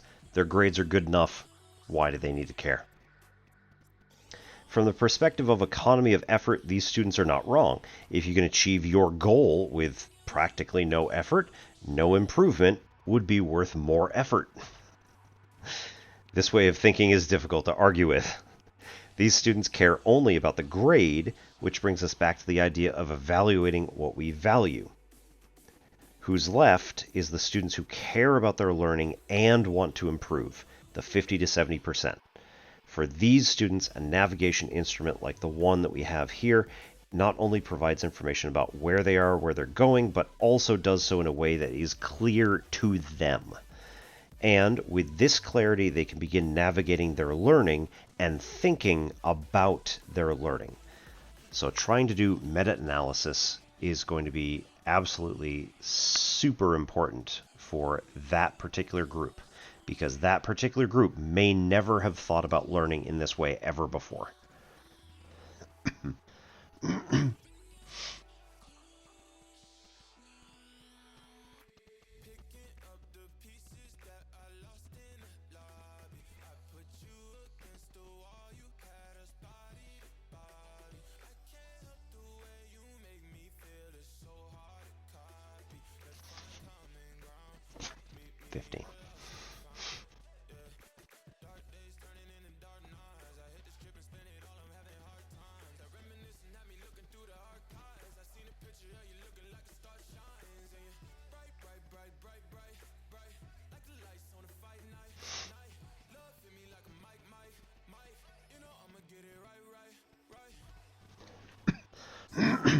right? Grab those 50 to 70% of students in your class who see a 10 to 15% improvement by just doing this instrument. Go for it, right? If you can boost their grade by that much, do you know how much those students would also be interested in, like, essentially evangelizing for this particular method? Even if they could just be like, hey, my history teacher, could you do something like this for us? Just out of curiosity. Any history teacher who's willing to put in the effort would probably take a look at this and be like, I mean, if it's going to help you that much, and, like, do some research on it. I know the history teachers also have a educational research journal, so if they can do it, and if the students see a wild improvement like this just by seeing some organization, let's do it. It's going to look different, of course, naturally, with any other topic, but nonetheless. Okay. So, FAQ. Is this the only way for students to understand where they are and where they're going? No, of course not. In fact, the rubric from Chapter 12 achieves this pretty well as well, because we have, again, where you are somewhere on that spectrum and where you're trying to go on that spectrum. Gives you that arrow going that way. Where the rubric is highlighted is where the students are on the continuum, and the descriptors in the right-hand column is where they're going. A clothesline, often used in elementary school to display student work on a continuum, is another way of helping students understand where they are and where they're going. I give students a lot of written feedback on their quizzes and tests to help them understand where they are in their learning. Isn't that enough? For the students who see the unit of study as subtopics, yes, they already have a clear picture of where they're going, and your feedback is helping them understand where they are. For everyone else, though, your feedback is not enough. In our research into this topic, we found that, in general, teachers are good at providing feedback, either about where students are or where they're going. Very few provide both, at least not in ways that are clear to the students. For my whole career, I've just given back quizzes and tests with each question graded. From this, the students see what they got right and what they got wrong, and for the ones they got wrong, what parts they got wrong, and what grade they got on that question. Are you saying this is not helpful? So this is an example of what Peter calls encrypted feedback. You and the students who see all the subtopics have the decryption key and can make sense of that feedback. But for everyone else, all they see is scores and whether or not that score is good enough. So this is also where we break that economy of effort as much as possible. We say, like, if you use these grades up here, right, this is kind of decrypted, and at the same time you're just like, this is what you got and this is where you're headed. So you got an X because you attempted it and somewhere it's incorrect. Don't even give them the whole answer as far as what specifically is incorrect. Just X, it's incorrect. If they want, they can discuss with you. They can talk with their peers. They can try to figure it out themselves. If they figure it out themselves, they can redo it or do another question that's similar to it and then come back in with that. It does need to be in a similar setting, though. So if your students are doing like an exam and they are doing something that is in a test setting, test environment, they're not allowed to get help and whatever else, then they need to do another question in a similar setting to that. So either wait for another assessment to come around, in which case they can work on that question again or another question like it, or they can come to you directly and you can give them a question and say, go for it, right? Give them one of these. Hashtag not sponsored. Give them one of these and say, I would like you to answer this particular question, right? Fill the question out, hand it over to them, and say, I want you to do that. And while they're working on that, there's also the possibility that there are other students present and you can help them. Not on the same thing. Naturally. In my jurisdiction, we wouldn't use the headings Basic, Intermediate, Advanced. We would use Novice, Emergent, and Expert. Does that make a difference?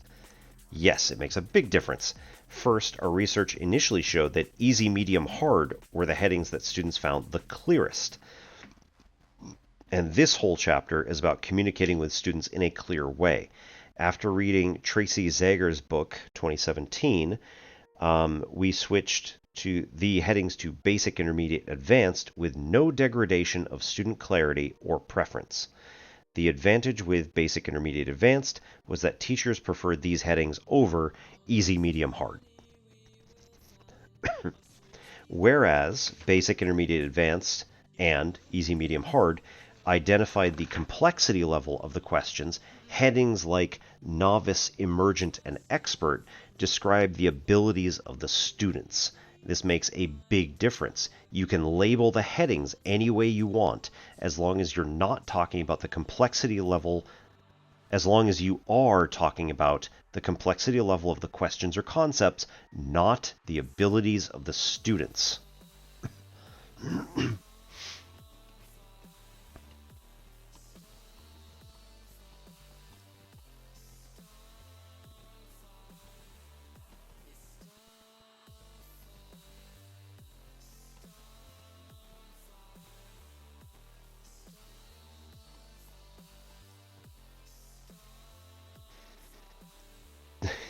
Design an aesthetic for two-finger glove.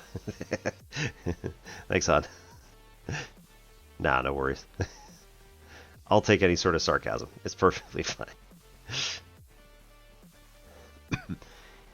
Here at Simplex Pachinko, we try not to take ourselves too seriously.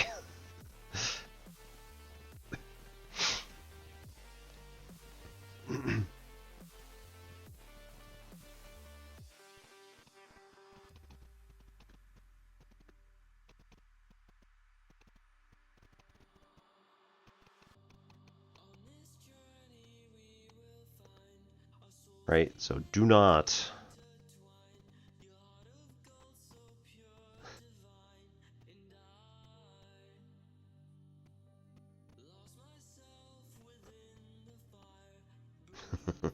right? Do not do this. How's England going?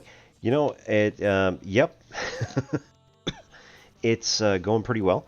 We, generally speaking, avoid knife crime, yes, because we're in a, like, nearby to a spa resort town, not one of the bigger cities with former industrial areas that have not yet recovered from recession after recession.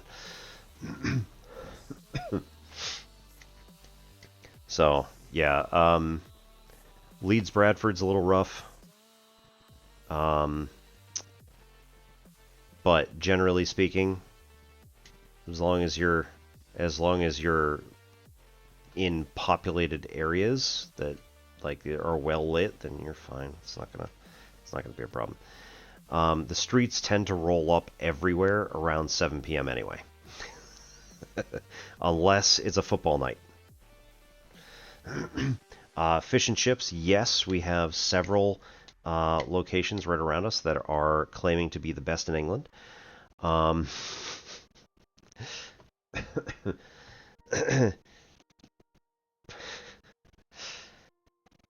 of them is really good, and the other one is very good, so, you know, it depends on how you feel about it. And yet none of them were the best in England. Narrator. Yep, definitely.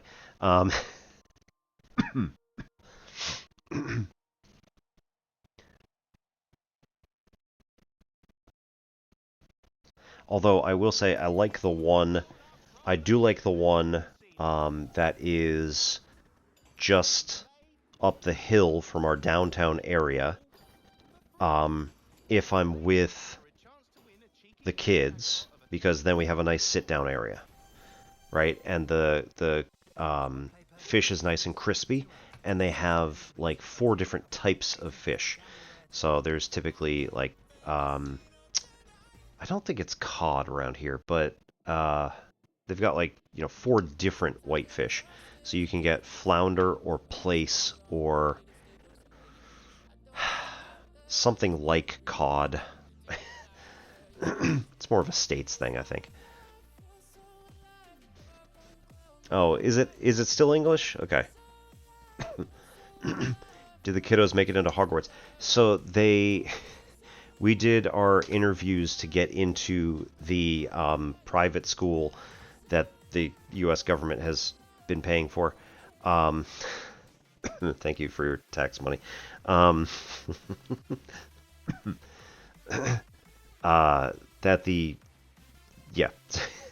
Distracted myself. So yeah, we did all the testing and stuff like that before the kids got here, and they got into this private school, which honestly, it's not hard. It's just to make sure that they know where they belong in the grand scheme of things. And their house colors are yellow, green, blue, and red. So yeah, pretty much. Their particular school is not the turreted one that you see up in Scotland, that the author actually did base Hogwarts on. So like there's a I forget what it is. It's Saint something or other. It's right in Edinburgh, and it's right next to the cemetery where Tom Riddle's grave is.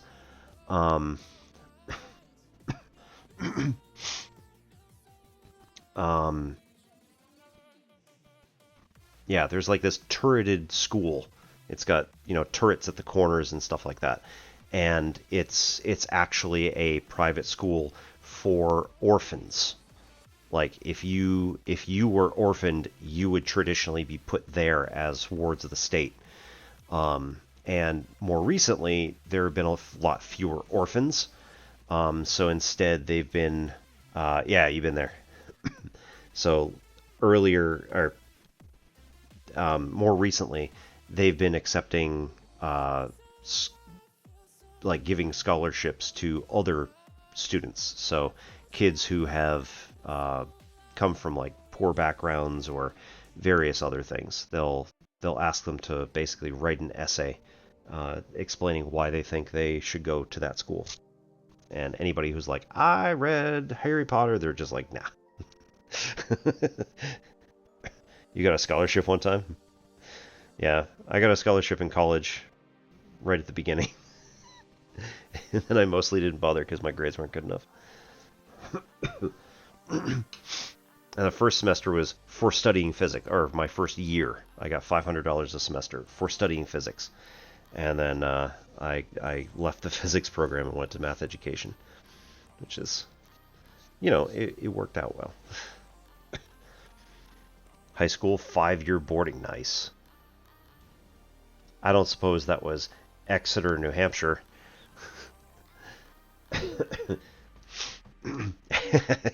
Parents should give you the cash. Right. Australia, okay, yeah.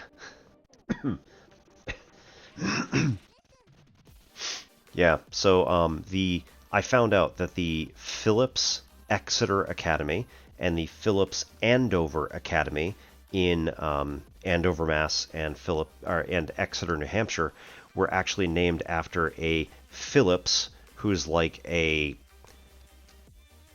fourth cousin of mine or something like that. I was like, I know that guy. I mean, not really, but I've seen his name. I didn't know we were related. Was he a screwdriver? He might have been the inventor of the screwdriver, but probably not. In fact, I'm not sure that the inventor of the screwdriver is related to me in any way, shape, or form. But it would be cool.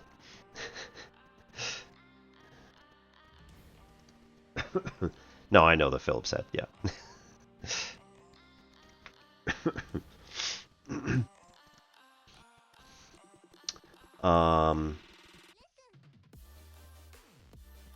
Students talking about their abilities. Yeah.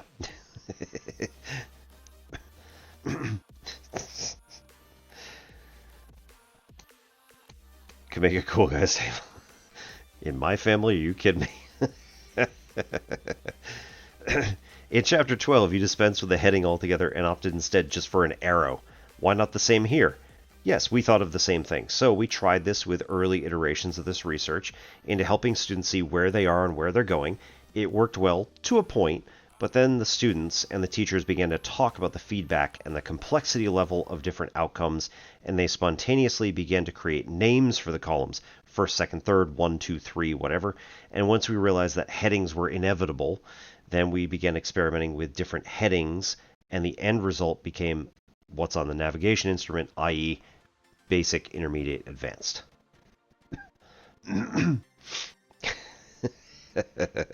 Uniform could be a 4-pointed hat with the ridge on the top, absolutely, except that'll start looking like a bishop's hat. Is it bishop?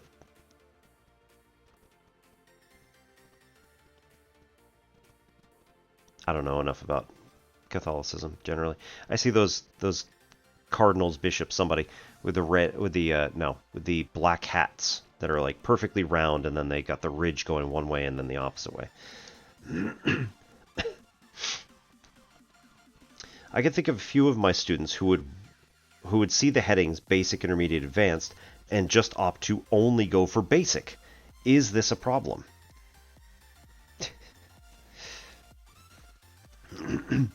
Before I answer this question, I want to differentiate between the students that use these headings as a way to do less work and less thinking, and the students who would use these headings as a way to find an entry point into the learning of the topic. This question is about the former type of students. So those types of students is a problem. But the problem is with the students, not the navigation instrument. Man, popping off.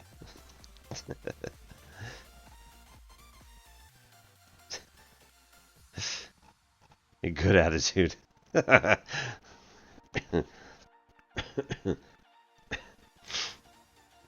mean, for them, they don't understand that it would get them money.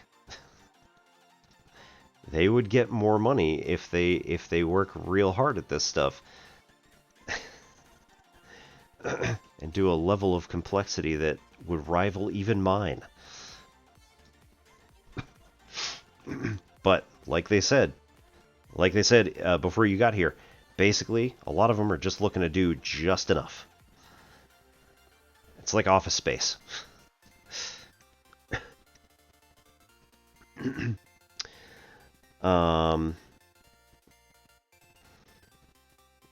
The real question is not how to change the instrument, but how to get the students who don't care about learning to start caring about learning.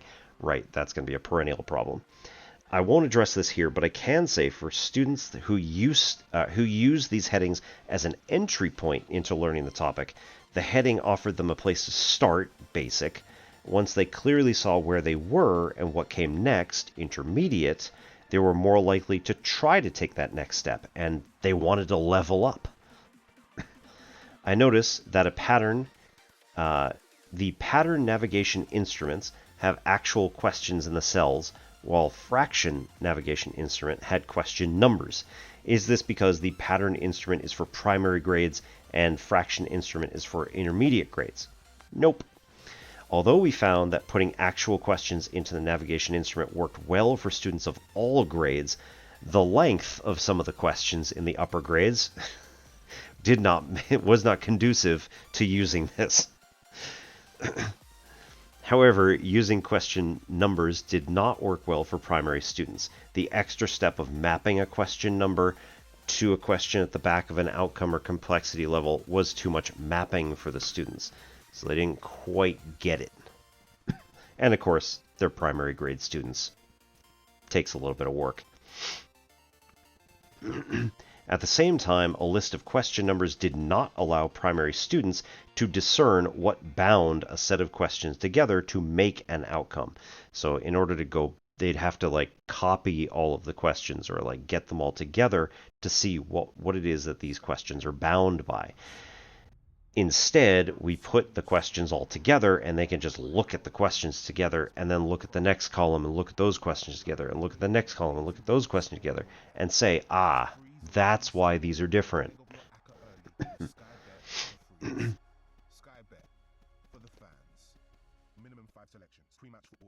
Jellied eels and Devonshire tea.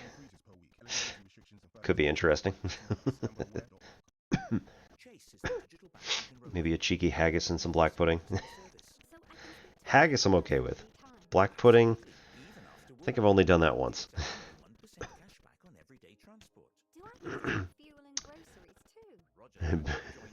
Peak of British culture. The jellied eels is a thing from the Thames, which quite frankly, I don't know if I want to eat anything out of yet. It's getting there, but they need to start doing the just eat it, don't worry. I mean, hey, as long as it's cooked, you're not going to get dysentery. It's fine.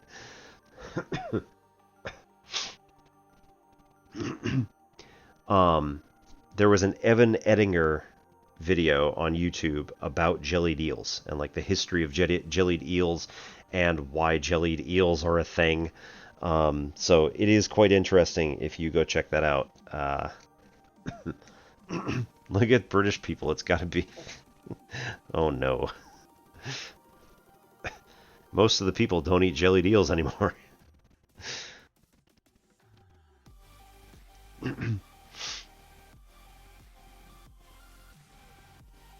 Right. In this chapter, you mentioned that the teacher would populate the navigation instrument with the question numbers from the quiz, review test, or check your own understanding. Wouldn't it be better if the students were able to decide for themselves what outcome or subtopic was what complexity level? Yes, but our research showed that only about 10 to 20% of students were able to do this right away. The rest of them needed several experience with the teacher-populated navigation instrument before they were able to clearly identify a question as belonging to a specific subtopic and complexity level. The goal, of course, is that students get to this point, just be ready for it to take most of the school year to achieve it. Likewise, the goal is that students begin to be able to identify the name and subtopics on their own as they encounter them in a unit of study. This is especially important for students in grade 12 and intending to go on to some form of post-secondary education. For them, being able to see subtopics in whatever they're studying will be a distinct benefit. But again, do not expect that they can just do this because they're in grade 12. Oh dear. Just going to drop the stylus and let it roll all over the place. We found that repeated experience with the navigation instrument, most students were able to disaggregate a unit of study into its relevant subtopics by the end of the school year. I have a problem with all this splitting up of a unit of study, first into subtopics and then into different complexity levels. Don't we want students to see mathematics as connected? This feels like disconnecting and compartmentalizing. This is a very good question and a good point. We're concerned about this as well. But an interesting observation emerged from research in which these types of navigation instruments emerged from our research into the use of these types of navigation instruments to help students see where they are and where they're going. Turns out that for students to see mathematics topics or subtopics as connected, first they must see them as distinct. So for example, multiplying mixed fractions advanced is not the same thing as multiplying proper fractions basic. There are parts of these subtopics that are similar, i.e. canceling, but there are parts that are different, turning mixed fractions into improper fractions. What allows these subtopics to be seen as connecting is recognizing that what parts are similar, while at the same time being cognizant of what parts are different. For students who saw units of study as one big topic, there are no connections, so it doesn't matter. For them, it was a bunch of disconnected, discrete routines to just memorize. Once they could clearly see the different complexity levels, they could begin to see how, for example, multiplying proper fractions is a special and basic case of multiplying mixed fractions, advanced. They needed to see the distinction in order to see the connections. Okay, we're going to take this last ad break here. because I've already wasted 2 of my snoozes on this. So we'll be back in 3 minutes. Thanks everybody for coming. Jelly deal deficiency, that's why their teeth are falling out. Yeah. You know, they're at this point, their dental work over here is getting better than Americans because our dental structure, like our entire healthcare, is just falling apart. Tell them if they don't do a question, they need to eat jelly milkshake. Yeah, that's also a good one. Dentals. Yeah. So doing NHS stuff, right, works great. Socialized medicine. Surprising. It works. And the wait times are not 5 years or whatever ridiculous, stupid shit they want to say. All right. We'll be back in 3. Get up and stretch, everybody. Refill your water, refill your coffee, tea, whatever you got. Grab yourself a snack. We'll be back in 3. Thanks so much for coming.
Travel far from where you are. Flying from Leeds Bradford Airport with KLM Royal Dutch Airlines. If distance were no object, what would you do? I'd be in Rome, submerged in flour, learning to make real pizza from a nonna who means business. For us, we're doing Samba Pass and Samba and down to Pedro de Sal. Travel far from where you are. Flying from Leeds Bradford Airport via Amsterdam with KLM Royal Dutch Airlines. Alright. Chase is the digital bank you can rely on with helpful 24/7 customer service. So I can speak to a real person anytime. Even after work. And you get a handy 1% cashback on everything. Oh dear. That, join millions of customers and see what your money can do with Chase. Search Chase Bank. 18 plus UK residence eligibility applies. 1% cashback on groceries, everyday transport and fuel for your first year. Alright, so it's a little bit of warm-up, and then I guess we'll try some Tang Sudo today. So, Tang-Soo-Do Karate is a martial art developed in... Well, it was developed in America, for the most part. But it's related to Taekwondo. It is also related to... There's so much stuff in here. It's also related to Mudakwon, which is a Korean art. Taekwondo, obviously, another Korean art. It was popularized in the U.S. And he left his paintbrushes coated with paint. Cool. I'm glad these are really crappy paintbrushes.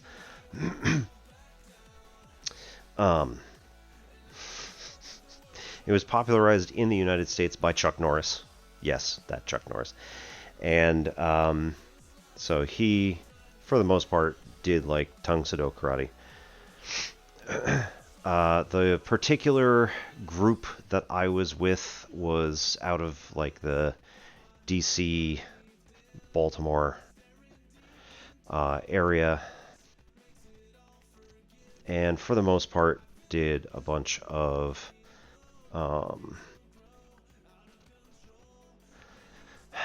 we were doing Taekwondo and Karate kind of mixed up together, and it also used elements of Jiu-Jitsu. So generally speaking, if you had like somebody grabbing you in a particular way, then you would end up reacting in a particular way in order to take their balance, take them down, and incapacitate them. Naturally.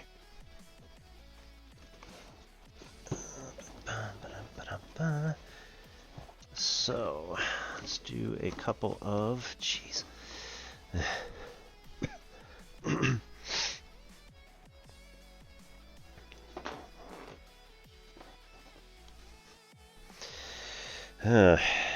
What can we do in this space? Nah, it'll be alright. We'll probably do... We could do my black belt form, so that'll be close enough. Hopefully we won't step on anything. My son has a school project over half-term break to do a board game, like create a board game that helps you understand a particular topic. This year's topic is the Aztecs. So he's doing like Escape the Aztec Empire, which looks suspiciously similar to this dinosaur escape game that he has. But hey, you know, whatever. I don't know if he's going to add smallpox blankets as one of the things to flip over or what have you. Oh my goodness.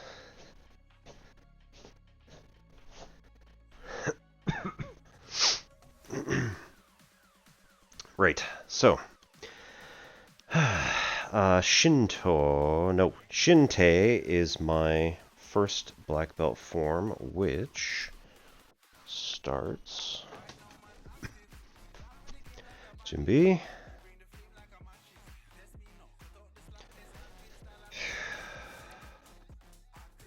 Oh, I'm supposed to go that way.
Right.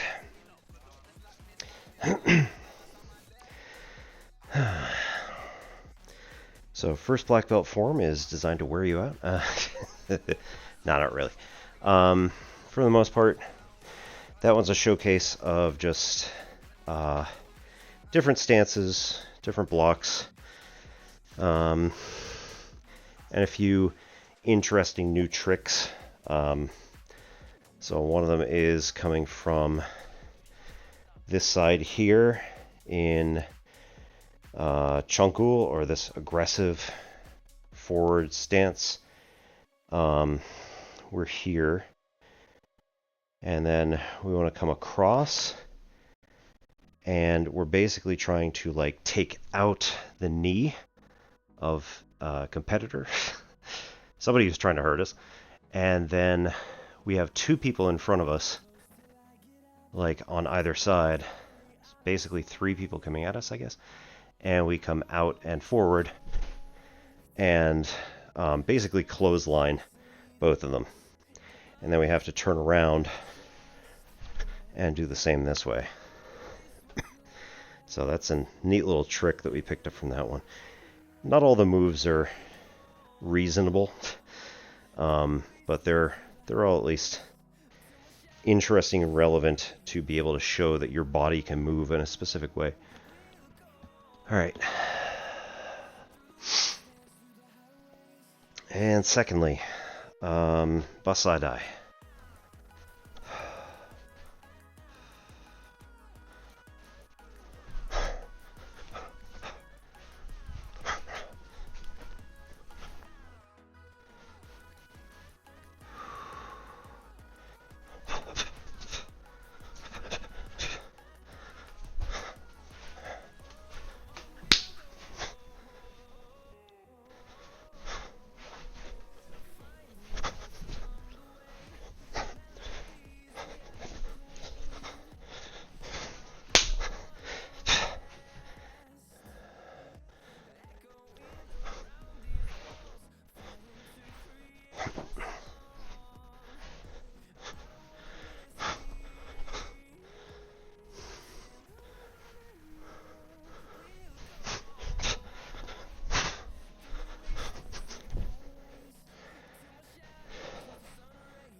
Oy.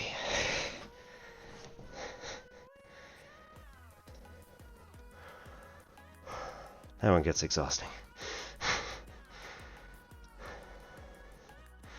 I've also got to lighten it up a bit in order to get more literal levity.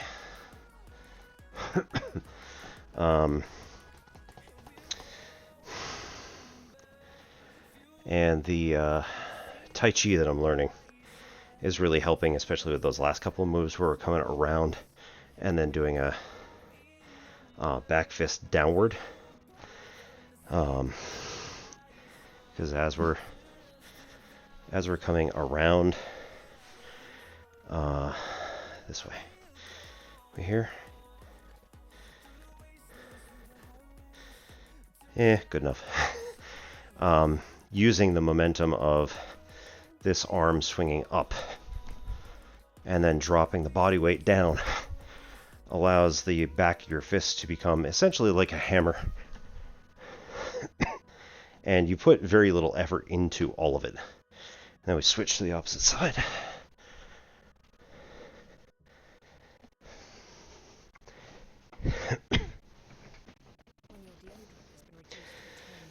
For the most part, the most effort you're putting into it is just that last little bit where you flick and harden up your fist instantaneously in that last second. Okay. Yeah, good.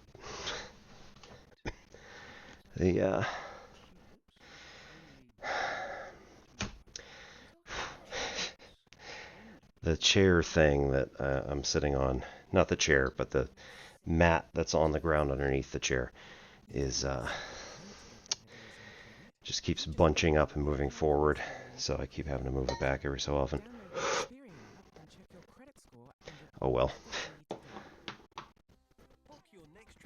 Not a huge deal, just kind of a pain. The immensity of the desert, or its quiet beaches and fishing pools. Savor the delicious cuisine and enjoy the hospitality of the locals. Ah, that's right. We're going to Morocco this winter, I think.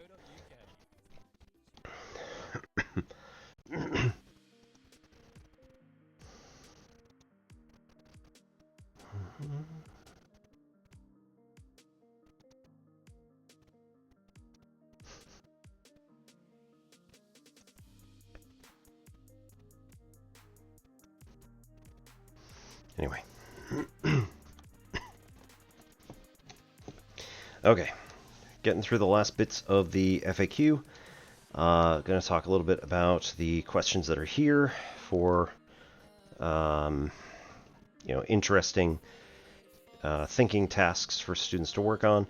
And then we're also going to look at the what's coming up next time. So.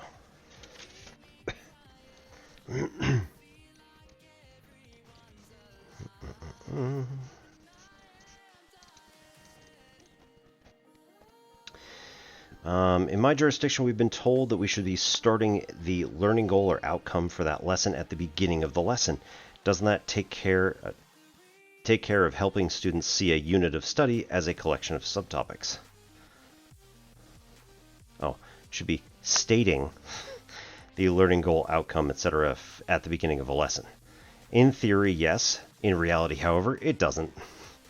Many of the students in our research who could not identify a unit of study as consisting of subtopics were in classes where the learning goal was stated at the beginning of the lesson, or even just written on the board. In part, this is because... Nope. Yes. In part, this is because a learning goal stated prior to a learning experience makes very little sense to students.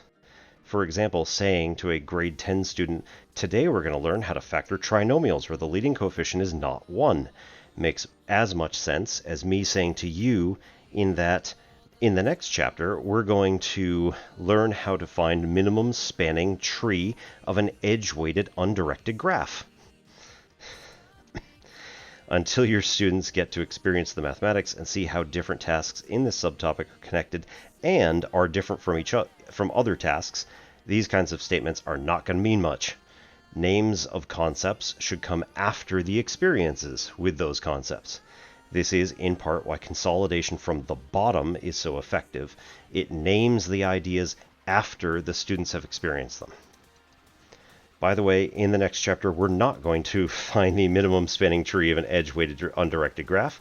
We're going to learn about the difference between the point gathering and data gathering paradigms and how these paradigms have bifurcated our ideas around aggregating and grading. Again, doesn't make a whole lot of sense right now.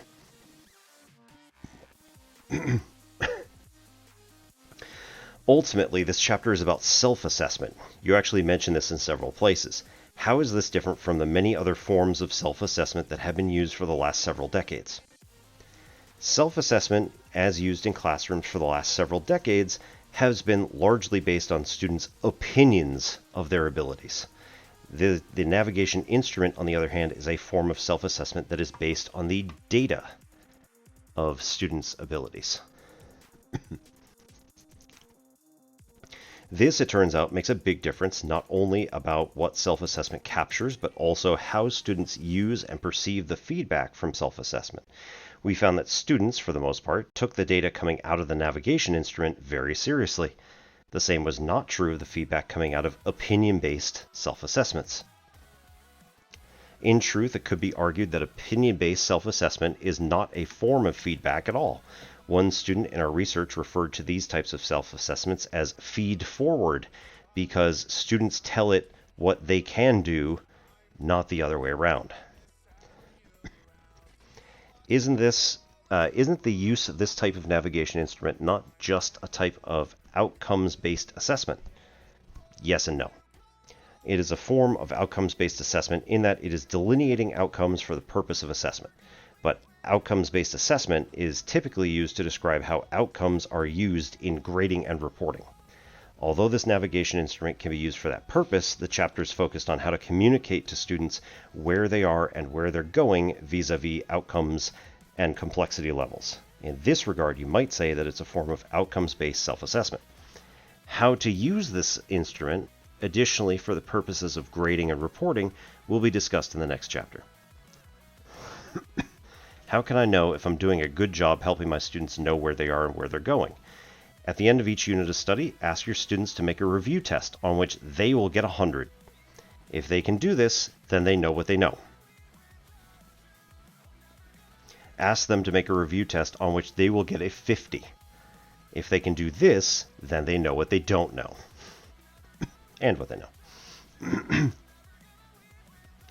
You introduce the navigation instrument as something that you have used to have students self-assess how they did on a review test. But you also mentioned that it could be used to self-assess check your understanding questions. How are these going to be different? When we first developed this navigation instrument, we used it exclusively to self-assess on the review test at the end of a unit of study. Such a use tells students what they can and cannot do and highlights which outcomes and complexity levels they have encountered that they have yet to demonstrate attainment of. When the navigation instrument is used to self-assess check your understanding questions, it does so throughout the whole unit of study. In addition to showing students their attainment of outcomes and complexity levels, this way of using the navigation instrument can also show growth over time. So students who could not do outcome X the first time they encountered it in a check your understanding question can see over time how they're now able to do basic questions, intermediate questions, and eventually advanced questions for this outcome to the appropriate level. At no point in this chapter do you mention that this navigation instrument can be used by students to record how they did on a test. Why not? Absolutely, it can be used to record how they did on a test. I will speak to this more in the next chapter. From the perspective of communicating where you are and where you're going, however, recording how they did on a test is only useful if there is a retest. If there is no retest, and the test is a culminating experience for the unit of study, there's nowhere else to go. So there's no need to keep navigating. On the other hand, if there is a retest, or there are further opportunities for students to continue to demonstrate learning, which I highly support, then the journey is still on and students need to continue to navigate. I notice that you have 3 columns again, just like in Chapter 12. Is that for the same reason? Yes. Turns out that almost any subtopic can be divided into 3 complexity levels in clean, unambiguous fashions. For some reason, we can go to, or for some of them, we can go to 4 or 5 levels. But then we are constantly arguing about which level some questions fall into. 3 levels are the clearest for teachers and for students. How can I use the navigation instrument with my students who have modified or adapted learning plans? This navigation instrument is a great way to help students with modified or adapted learning plans to focus their and your attention. For example, you may have a student for whom the learning plan is that they're able to do all of the basic questions in a unit. Because the navigation instrument allows you to clearly identify these, the student has a clear path forward. Isn't it a lot of work to set up these type of navigation instruments? Not really. And from my experience, not really. We had, what were we working in? Canvas. We had Canvas, and basically you could set up a rubric that said, you know, basic, intermediate, advanced, and you just send it out as like a grade. It had, I think, 0 total points, so it didn't actually like count for anything, but it was basically a self-assessment rubric that was on a 0-point assignment that allowed them to individually go in and make comments and say, like, you know, on basic, I earned this many points. On intermediate, I earned this many, or I've gotten the following grades on my assessments. And when they start getting H's, S's, and checks, that's when they start paying attention to say, like, okay, I can do this. I'm really close. I just need to do a little more work and we can push it over the top. Because students can't just get one check mark, right? They've got to get a consistent series of check marks, maybe with an S here or there for a silly mistake that they did.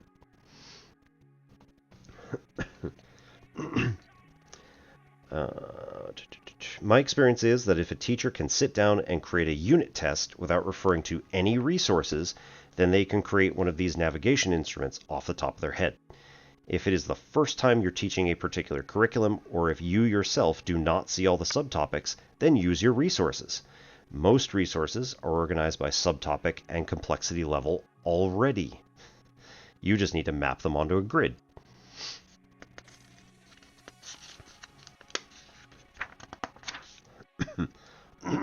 Righto. Oh no.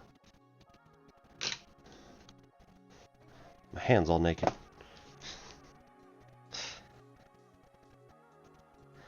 Don't really want to do karate with a half glove on. Alright, macro move.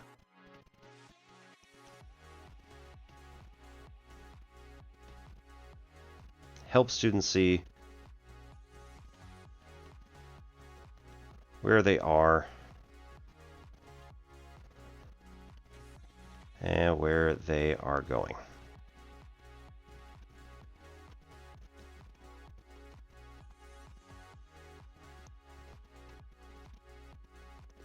Micro moves.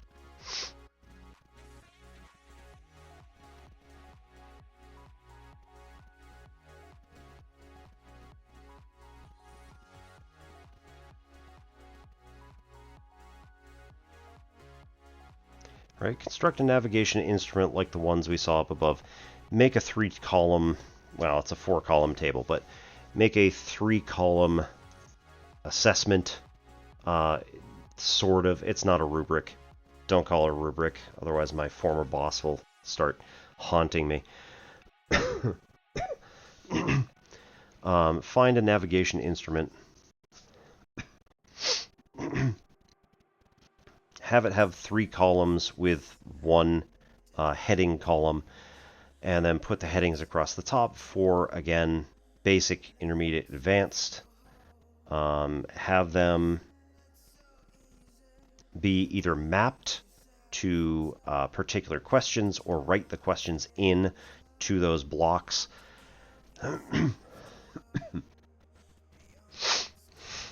Obviously, rather clearly, make sure that students will be able to map all those things themselves. Use complexity headings.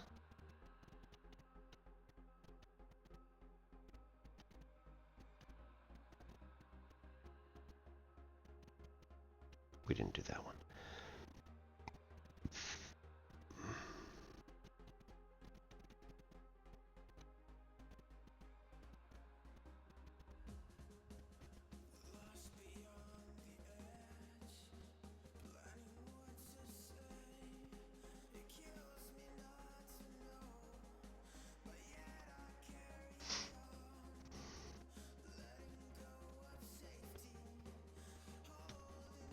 Right, don't comment on the student ability. So don't say that this is, again, novice, journeyman, expert.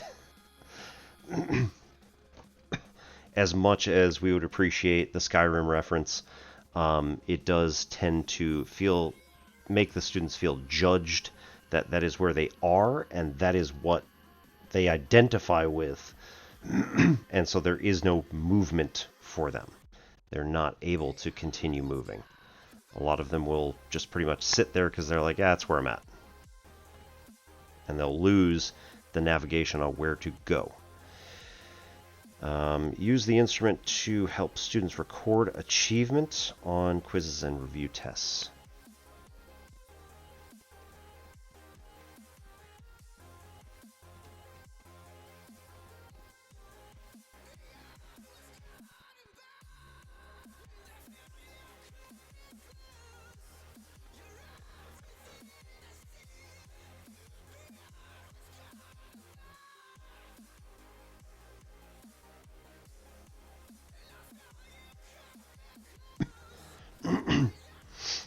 And then use the navigation instrument.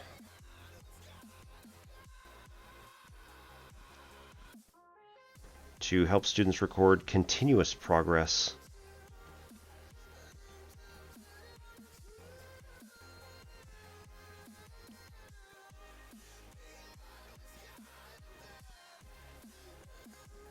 on check your understanding questions.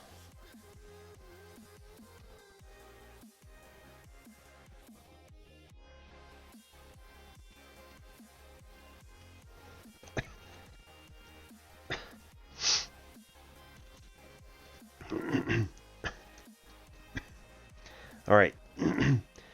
So, questions at the end of the chapter. What are some of the things in this chapter that feel immediately correct?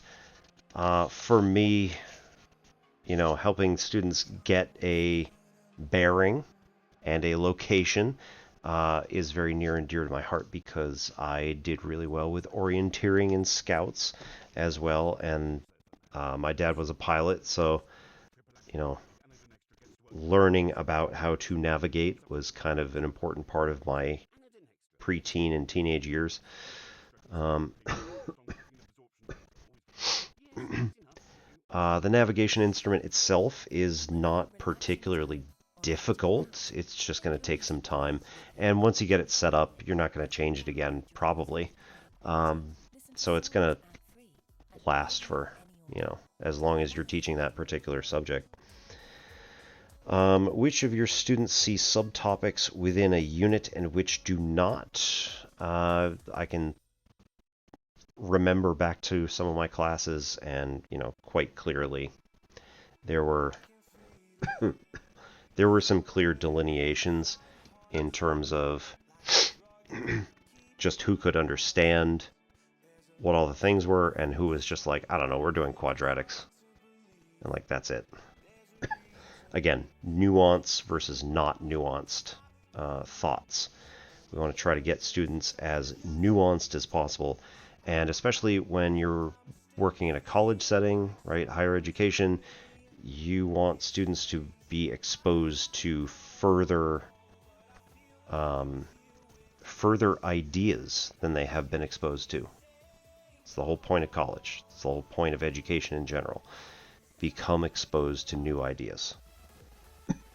3. Do you have some students who fall into that category where they're happy being good enough? Yep.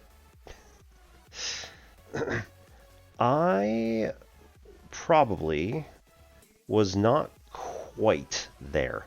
For the most part, there were some classes where I was like, yeah, this is good enough for me because I'm spending most of my time in my math and science classes. Right? Those were the ones that I really cared about, that I really was interested in. I didn't really care all that much about reading William Faulkner. I still don't care for William Faulkner at all. It was my opinion that Douglas Adams hit the nail on the head, even though he was not talking about William Faulkner at all. He said that there are some people who are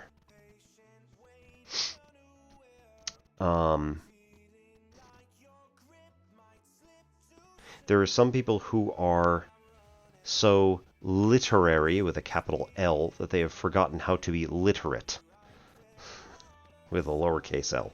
I was like, oh, that's that guy right there. Or Douglas Adams said that really his goal was to be literate, not literary. And that hit me when I heard it the first time, and I was like, it's William Faulkner. He was trying to show off to all his friends, show them how clever he was. Why else would he write a 7-page sentence separated only by semicolons? Now maybe that's not fair, but if I were able to talk with my sophomore English teacher, I would definitely bring that up and ask if it didn't immediately give her a heart attack. Yeah. Can you think of ways in which you have previously received or given feedback that does not help a learner understand where they are and where they're going, and if so, what information did the feedback communicate? I mean, a lot of times it was just kind of filling out the rest of the question for them and being like, no, here's where you should have gone with this. And it took a lot of time on my part, and it didn't help the student because they were like, you know,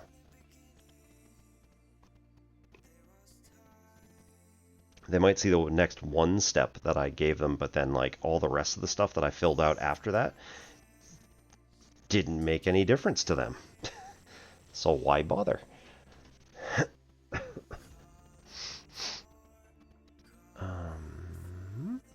Oh, interesting. Huh. That's weird.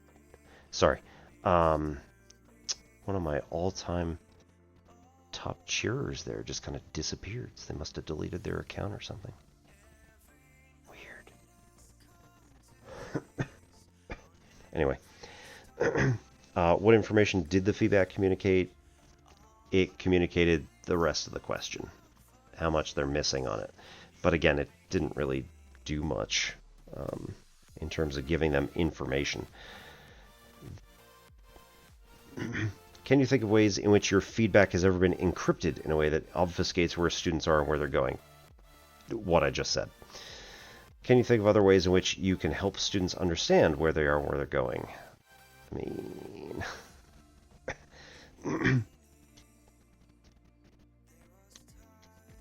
Same deal. Obviously, doing this particular feedback mechanism would help. It would get them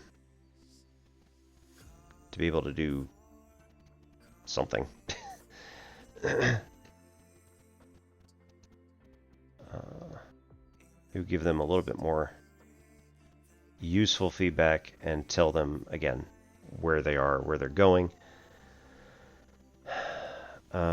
If an assessment instrument does not communicate where they are, where they're going, then who does that instrument serve? So, what I said here was the teacher, right, for having to do less work, not rocking the boat.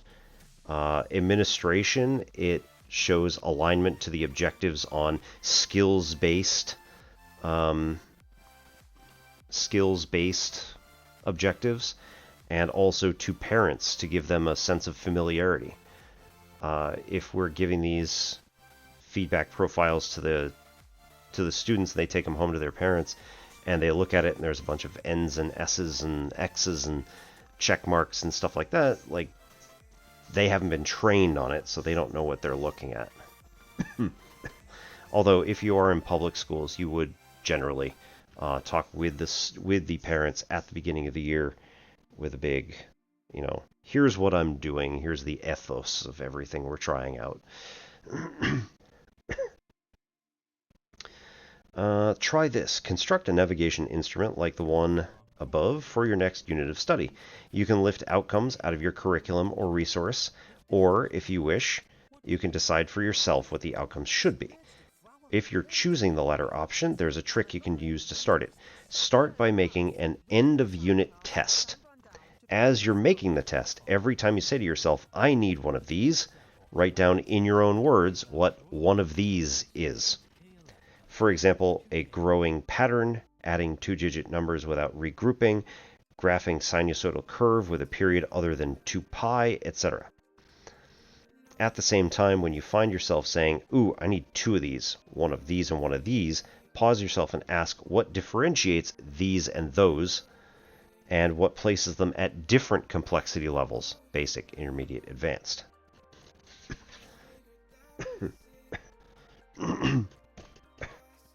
All right. In 2 weeks, we are not here next week, but in 2 weeks, we're going to go over chapter 14, which is going to be the last chapter of new content. This is the last teaching practice that we're going to be going over. Chapter 15, which we'll be going over on the 10th of November, provided everything is still fine. You know, schedules don't change or anything.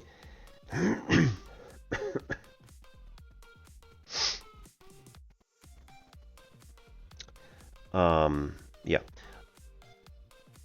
Let me re-look at that. Yes, Monday, right. So Monday the 3rd, we'll be coming back with Chapter 14, which is how we grade in a thinking classroom. And then on November 10th, this is the last day of doing this, we're going to do the chapter on bringing it all together. So making sure that we can actually start using all of these, hopefully as quickly as possible. But we'll see how things go. So, we will be back tomorrow with some some games. I don't know. I think Steam Next Fest is ending, so we won't be doing Next Fest, at least in any official capacity. I do have a number of demos that Psyche had done today, or had looked at and said, I'm interested in this game. So they're now on my wish list. I may end up downloading them and doing some of that for tomorrow. Or we can continue on Black Book. This is going to be the last one for a week. So, like I said, we'll be coming back from Denmark on Wednesday, the 29th. And I probably will stream on the 29th. So that's going to be a math content night. So if anybody is interested in doing any sorts of questions on that, you know, let me know. Come on in, ask some questions, and we'll get onto it.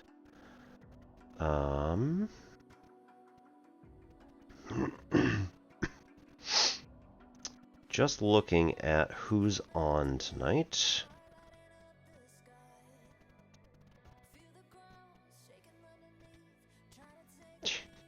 Jesus. I'm looking over at Casticalism. Just did an Expedition 33 run on YouTube. It was a direct to YouTube taping. Recording. Jeez. She's got 800 viewers right now. That's ridiculous. That's awesome.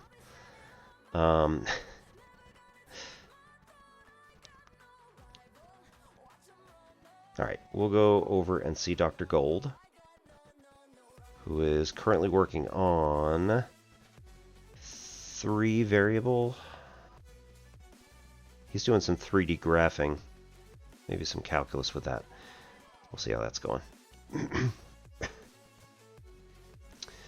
So, hope you all have a good night. Like I said, we'll be back tomorrow for games, and then the Wednesday after that for mathy type stuff. And then we'll restart building thinking classrooms on Monday the 3rd of November. Do our last 2 weeks there, and then Zach and I need to work out probably on the 17th, do a planning session to try and bring together these ideas and show everybody how exactly to do a building thinking classrooms lesson. How do we build that lesson? So, I hope you all have a good rest of your night, rest of your week, whatever it's going to be until I see you again. Have a good night. My name's Obi-Wan Pez. This is N Simple X Pachinko. Catch you next time.